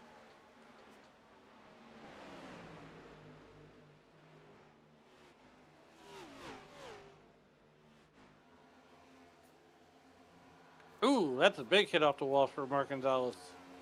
Yeah, we're seeing these guys really knock the walls down, and yeah, they don't move. They don't. But somehow these toe links aren't really breaking either. These guys are able to kind of keep their speed, and it's just going to make passing on the inside all the more frustrating.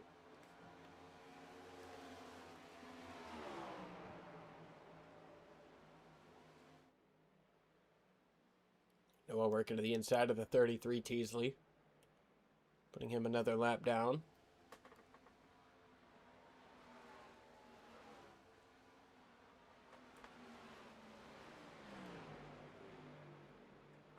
Yeah, Mark Gonzalez really needs the help of a caution flag right now. Well, I'm still looking at that 01 of Peters. We'll see what the difference on tires looks like when Noah Jackson finally does come in. 31's coming in from 3rd place. I think she's going to have a gap over Jackson. It's just a matter of how fresh are the tires on the 87.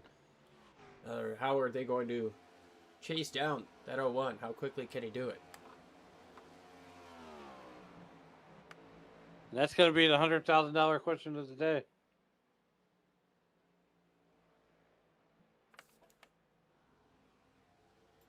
Can Ryan White potentially try to take advantage of his fresh tires and close in on your race lead? Chris Otto comes in from 2nd place. He slides it in.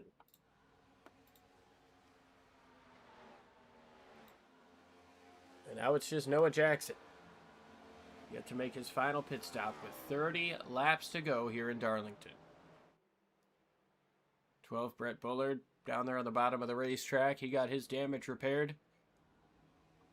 Still numerous laps down, about 5 for the 12.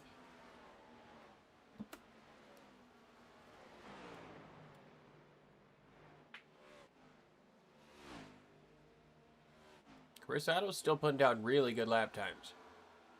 29.93 that last time around. This is again what we saw out of Mark Gonzalez. Really able to put the power down, put the hammer down, and find a good rhythm late in a run.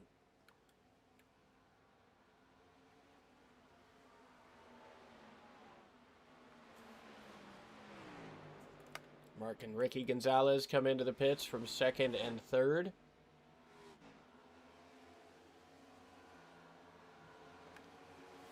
Lap time started to equalize out a bit between the 87 and the 01.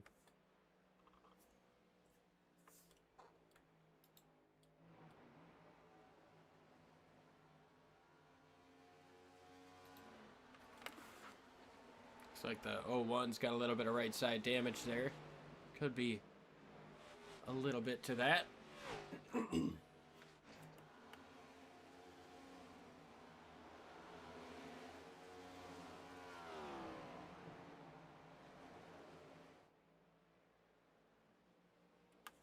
Jackson disappears there a little bit. Might be starting to struggle in the dirty air, this traffic.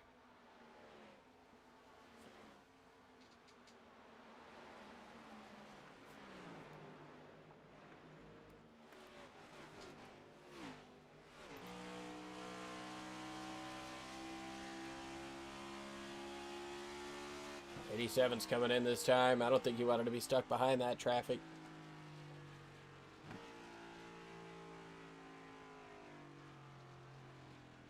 Easy on the entry here. Good job.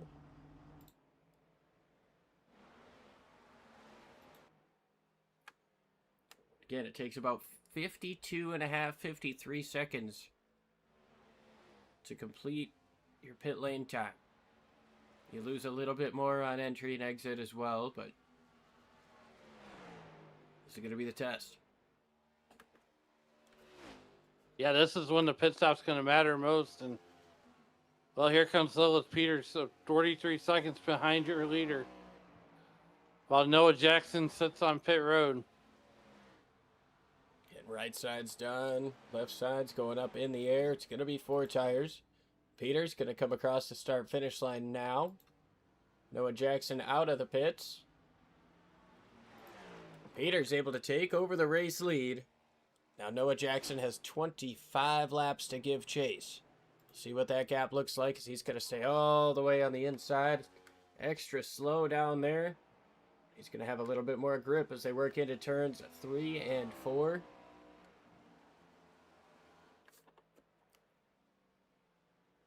It's about 5.4 seconds between first and second place.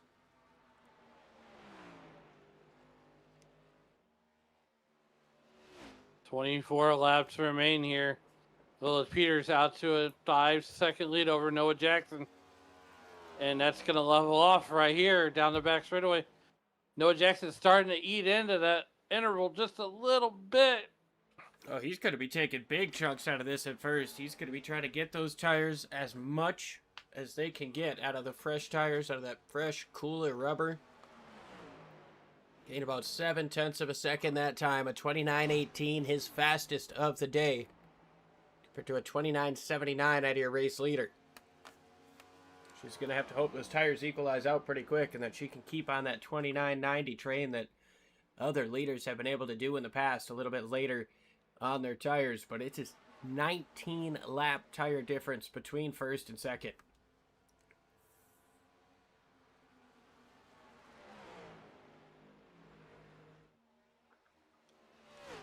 $29.05 out of second place, fastest of the day for him. Almost the fastest of the entire race. Well, you said it. Now it's down to 3.5, as we have 22 laps remaining here at the Darlington Raceway.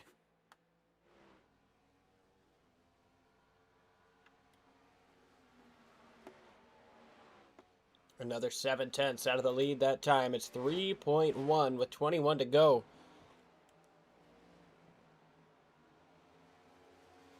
This is insane.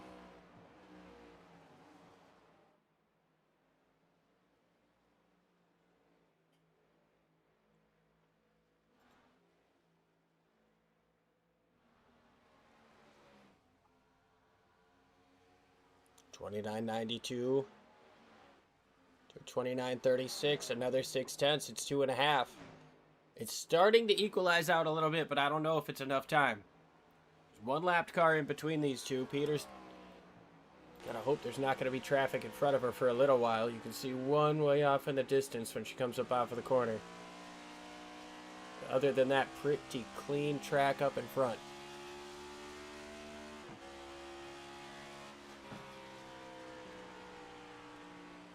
That time by only 0.2 difference. Still enough for Jackson to get there in the end.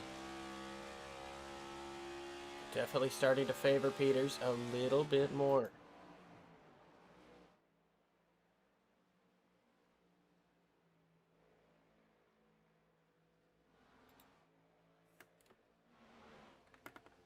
Jackson going to start catching some dirty air off of Hagen. Not sure if it's going to be enough to affect his car, but even he's got some laps out his tires, 7 or so laps. Gap up front 1.9.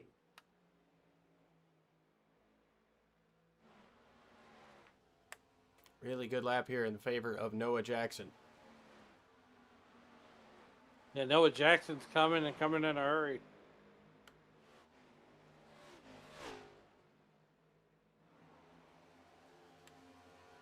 He gets the wall a bit there coming up off of turn 2. That's not going to be good for that toe link. And now he's starting to get into some of that dirty air from the 3. It's going to affect his cornering ability. Well, he's got his sights set as the 3 going to pull over and let Noah Jackson by. As he is starting to put the whip to the horse and boot scooting Biggie on up there. 2.5 separates the race leader from Noah Jackson there in 2nd position. Peter's starting to get into a little bit of traffic. There's Woods on the bottom. Gets out of her way. That's going to help Noah Jackson a lot more. So he catches up to the 60.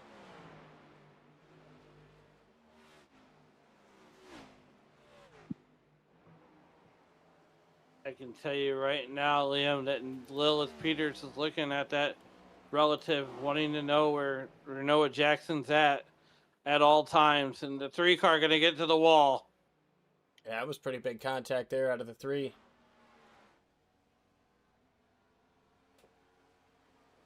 "14 laps to go here in Darlington. It's been a marathon since our 4th caution at lap 61. Oh man, Noah got into the wall pretty good there coming up off of turn 2. It's a 2nd between the top 2.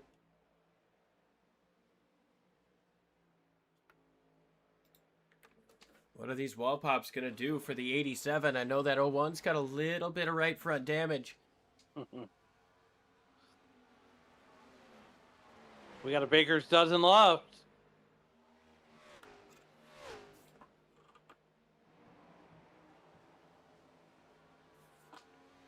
Another 10th out of the lead through 1 and 2.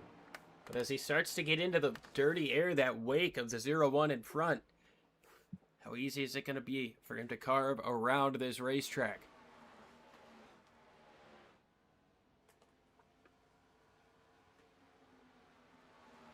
Well, you know what to say. It's one thing to catch him, it's another to pass him.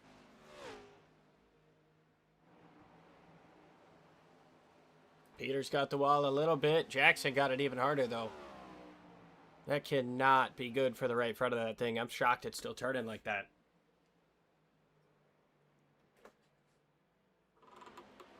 He's really trying to work that bottom lane in turns 3 and 4.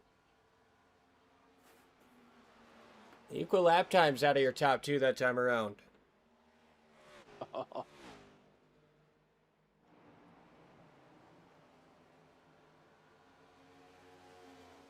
Lilith's going to just have to drive that car a little bit harder. And she does. It's like she's watching the broadcast.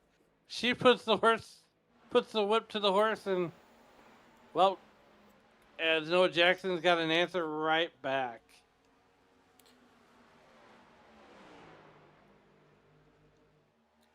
Six-tenths of a second across the line. Less than 10 laps to go now. 9.5 down the back straightaway. You know, they say catching is one thing, passing is another. Here at Darlington, it's a whole different beast. Try to catch somebody, pass somebody, and keep it on the ice. Keep it on the island. Noah Jackson blinks out there for a moment. He gains a couple tenths on this lap.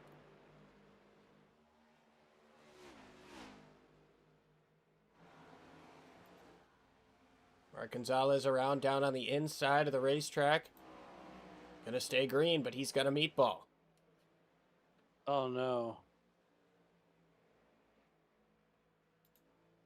Jackson gets a good 3 and 4. Really good through the middle. Gonna blink out again. We're gonna see a little bit of lap traffic here in front of Peters. It's like Patrick McQuaid.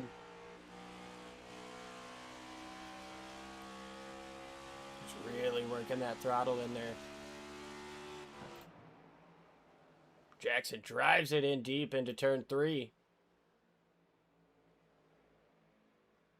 Gets a really good center. I think that's starting to affect that dirty air from the Matt Davies machine. Is starting to affect that 01.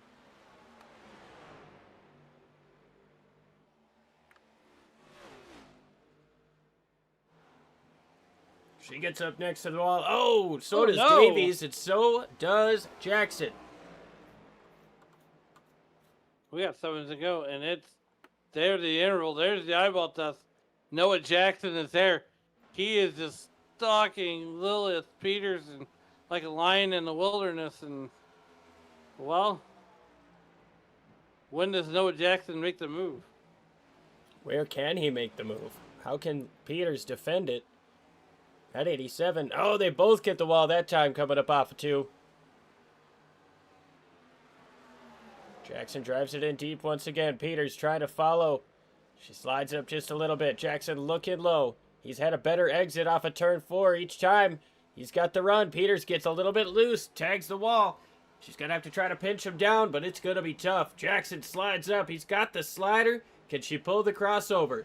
Back down to the bottom of the racetrack, but nothing doing. Jackson slides back down. Peters tags the wall. And with 5 laps to go, we've got a new leader here in Darlington. Noah Jackson leading this piece with 5 phalanges in the air. Coming to 4 to go. This time by Liam, you just absolutely called it. There he goes. Down the road again. Off into the dusty trail. Sayonara. He is now walking the dog. Yeah, able to do what he can, you know, to put on an amazing fight and race hard, race it rowdy for Kyle. With 4 laps to go, he's got that Skittles zombie machine looking pretty stout. Brett Bullard moving down out of the way. Gonna be 3 laps to go, and before we get to the end, let's show you what happened to Mark Gonzalez. This did not bring out a caution, but looks like he was potentially some sort of mechanical failure. I think that's what I heard on that.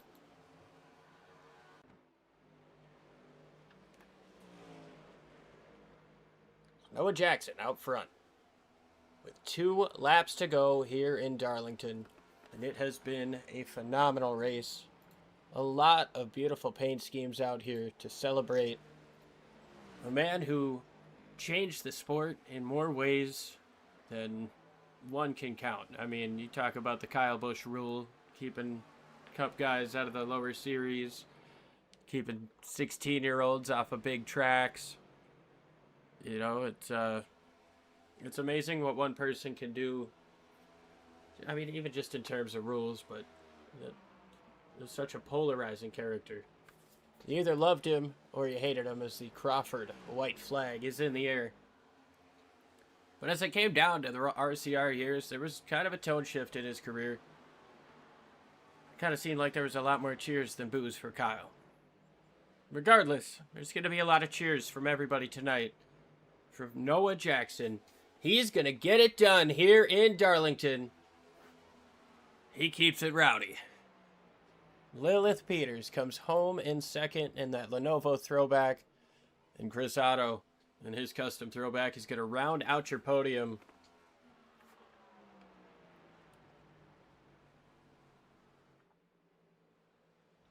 Brock Whitehead in 4th. Peyton Holland going to come home in 5th. And that 2019 championship winning throwback. Ryan White coming home in 6th, your final driver on the lead lap.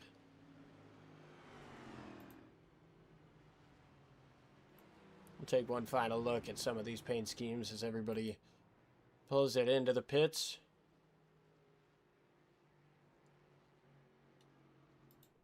And Noah Jackson gonna burn it down.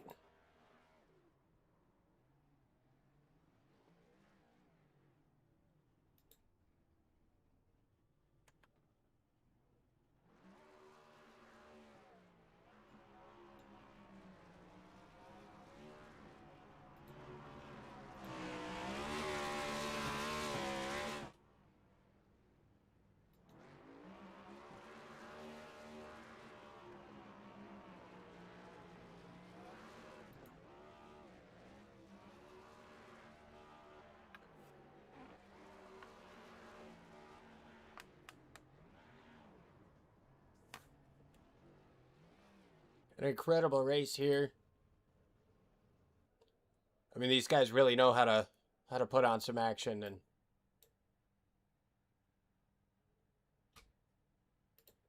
super clean stuff at the end too. I mean, incredible job by these guys. Absolutely. Final round of the race, I believe, was 124 laps.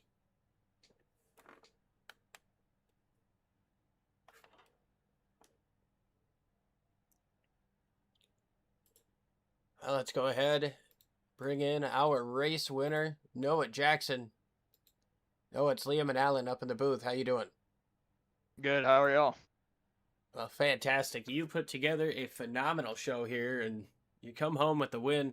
What was it like chasing down Lilith there in those last couple laps? Did you have any sort of nerves or quarrels about whether or not you could get there?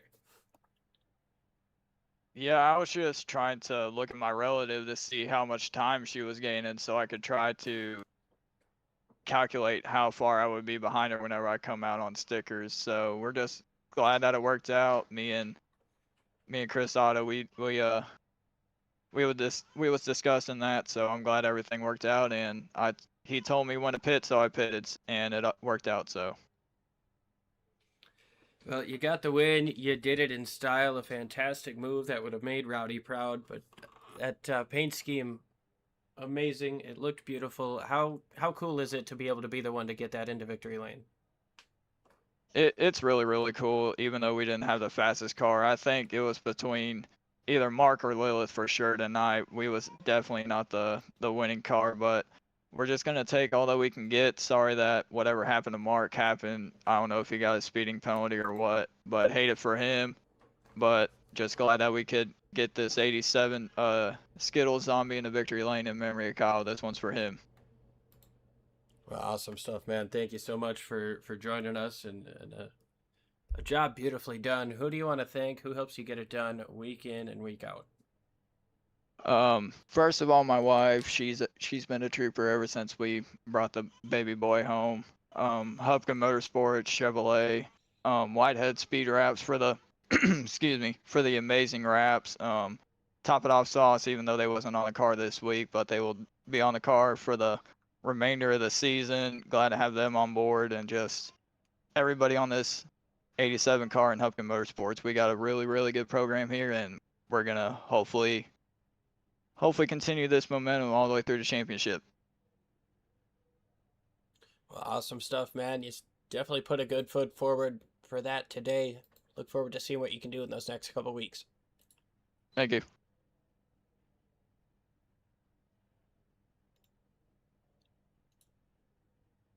All right, next we'll bring in Lilith Peters, driving that Lenovo throwback from 03, or from 23, not 03. Yeah, down here on pit road with Lilith. Lilith, you looked like you had the car to be here tonight, and just wasn't meant to be. What more could you need it out of that car to possibly put it there on the podium, or on the top step of the podium? I probably could have not had that incident happen in front of me, or I could have had a little bit more pace. But I'll take second. That was a really good race. Yeah, definitely. You and Noah put on a show there, and what were your tires like as you seen Noah get bigger in that rearview mirror? What did that car feel like on tires? It's just it's like driving the Titanic. Doesn't turn. So it gets worse and worse. Absolutely. Well, wonderful job tonight. But before we get you out of here, who do you want to thank, and who helped you get it done on that 01 car? I'll just thank Chris for letting me race here and have fun. And thanks to my friend Christian for helping me out before this race. Gave me a little trick. And thanks for broadcasting. Awesome job. Congratulations on that second place finish, and we'll let you celebrate that one with your team. Good night. Lilith Peters on pit road. Liam, back up to you in the booth. And I will bring in Chris Otto. Chris, it's Liam in the booth. You got a copy? Yes, sir. How's it going? Doing pretty good. You had a beautiful paint scheme tonight. You had the M&Ms, the Skittles, and the tribute logo on there. First off, just want to say, that's a gorgeous looking car. Who did that for you? He designs? So BK Designs BK made this Designs. paint. Then Hubka got his hands on it. He was gonna run it tonight. And I was super jealous when he said that he was gonna run it. And then he changed his mind or earlier today. He said, "Who wants to run it?" And I jumped on that opportunity. He slapped some 88s on there, and yes, it's a beautiful paint scheme. I love it. And I just want to say what happened last weekend with Kyle Busch, it's just awful. I hate it for the Kyle Busch family. Um, I'll be honest, I was in his JGR days, I was one of those people who just despised him. I was a Dale Jr. fan. He wrecked him in '08 at Richmond. That was the moment for me that I did not like Kyle Busch. But when he left JGR and went to RCR, I was like, you know what? This guy's not so bad. And I started to like him again. I didn't hate when he won races. So I hate it for everybody involved. RCR, Kyle Busch's wife, Samantha, Brexton, Lennox, all of them. They lost a great person. And Kyle Busch, he really had so many years left of racing, and we are missing out on a lot of that. I realistically think he could have 40 more wins across NASCAR. I think you're absolutely right, and I guess I'm kind of in the same boat there. I was a hater for a little while, but that was mostly because I liked Kurt better, and Kyle was the better driver. So it was more of a little bit of a jealous spite. But yeah, it is wild. It's tough to describe. Yeah. And it's tough to segue, but we're going to have to. You had a phenomenal race. You led a lot of laps here today, and you looked pretty stout. What was it like out there on the racetrack, slipping and sliding? Looked like the tire battle was really one to look at. Yeah, I mean, I despise Darlington. I really do. I hate this track. I never run good here, so I am pleased with a third place finish. I would have even been pleased with an eighth place finish. I mean, I really do hate this track. I'm not good here. I figured that out a little bit tonight, early in practice. Learned a little bit more, racing behind some others like Lilith and Noah. They're both really fast. Yeah, I don't know what it is about this track. I can't run as fast as the fast guys. I can run mid pack right around there. But tonight I found something. Gave myself a little bit of toe link damage, but I managed it throughout the race and was fast enough to just bring it home P3. And that's really all I need. I just need solid runs here before we get to Homestead, so I can have a shot at a championship. Well, awesome stuff, man. And speaking of that championship coming up, you've been looking pretty good. Who helps you stay strong? I was talking earlier, it seems like you in the later half of this season, you've really kind of lit a fire, and now coming into playoff time, looking pretty stout. Who helps you get it done? Yeah, I mean, I struggled in the second half of the regular season. I just couldn't keep a clean race together to save my life. But just everybody at Redline Racing, all their support they provide, Tier 1 setup shop, started working with them recently. They're great over there with Brett Bullard. And just, yeah, it's a little bit of practice here and there too. Some of it does come with some raw speed though. I just did not have the time to practice this week. I worked 12s all weekend, and I haven't had a day off. I had a half day today, but yeah, some of it's just picking it up as quickly as I can once I get to a practice session, watching some of the faster people, and then applying that to how I run my line and seeing how that translates. And usually if I see somebody run a certain line, I can go out and I can pretty well mimic it. I can't get it exact. I can't run lap times that they're running, but I can run competitive. So it's just a whole lot of that. Just watching the fast people and just getting good laps in. Well, you did a really good job of it tonight. It was a lot of fun to watch. Chris, thanks for joining us. Yeah, thank you.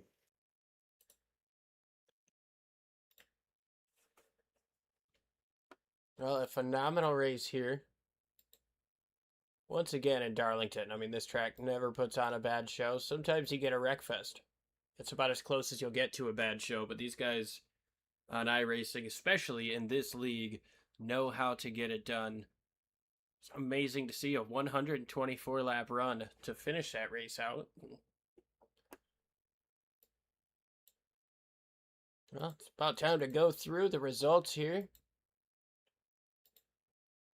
Noah Jackson wins the race over Lilith Peters and Chris Otto.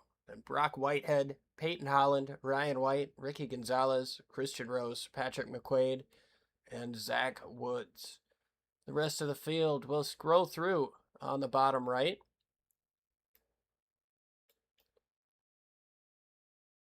Noah Jackson led 41 laps today. It wasn't the most. Mark Gonzalez led the most here today.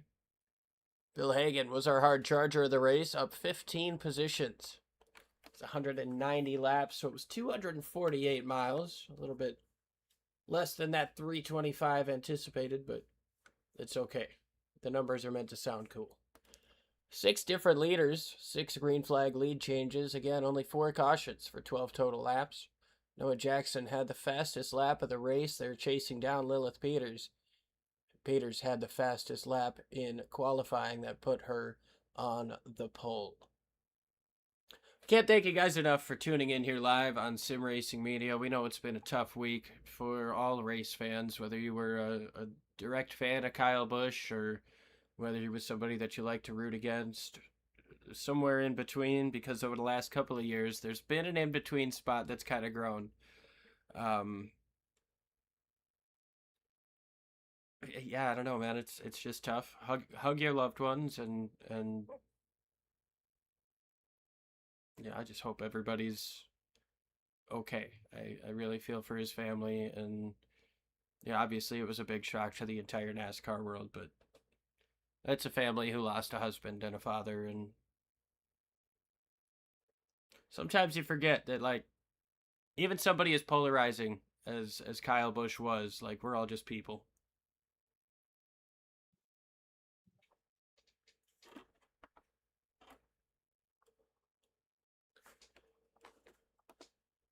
Well, that's about all I've got here tonight. Again, thank you guys for tuning in and spending a little bit of a special moment and special night with us to remember a legend. As always, I like to quote a few friends. Cletus says, "Do it for Dale, be like Biff, we'll throw on, keep it rowdy." And as we walk through the streets of life, please don't play in traffic. Have a good night, folks.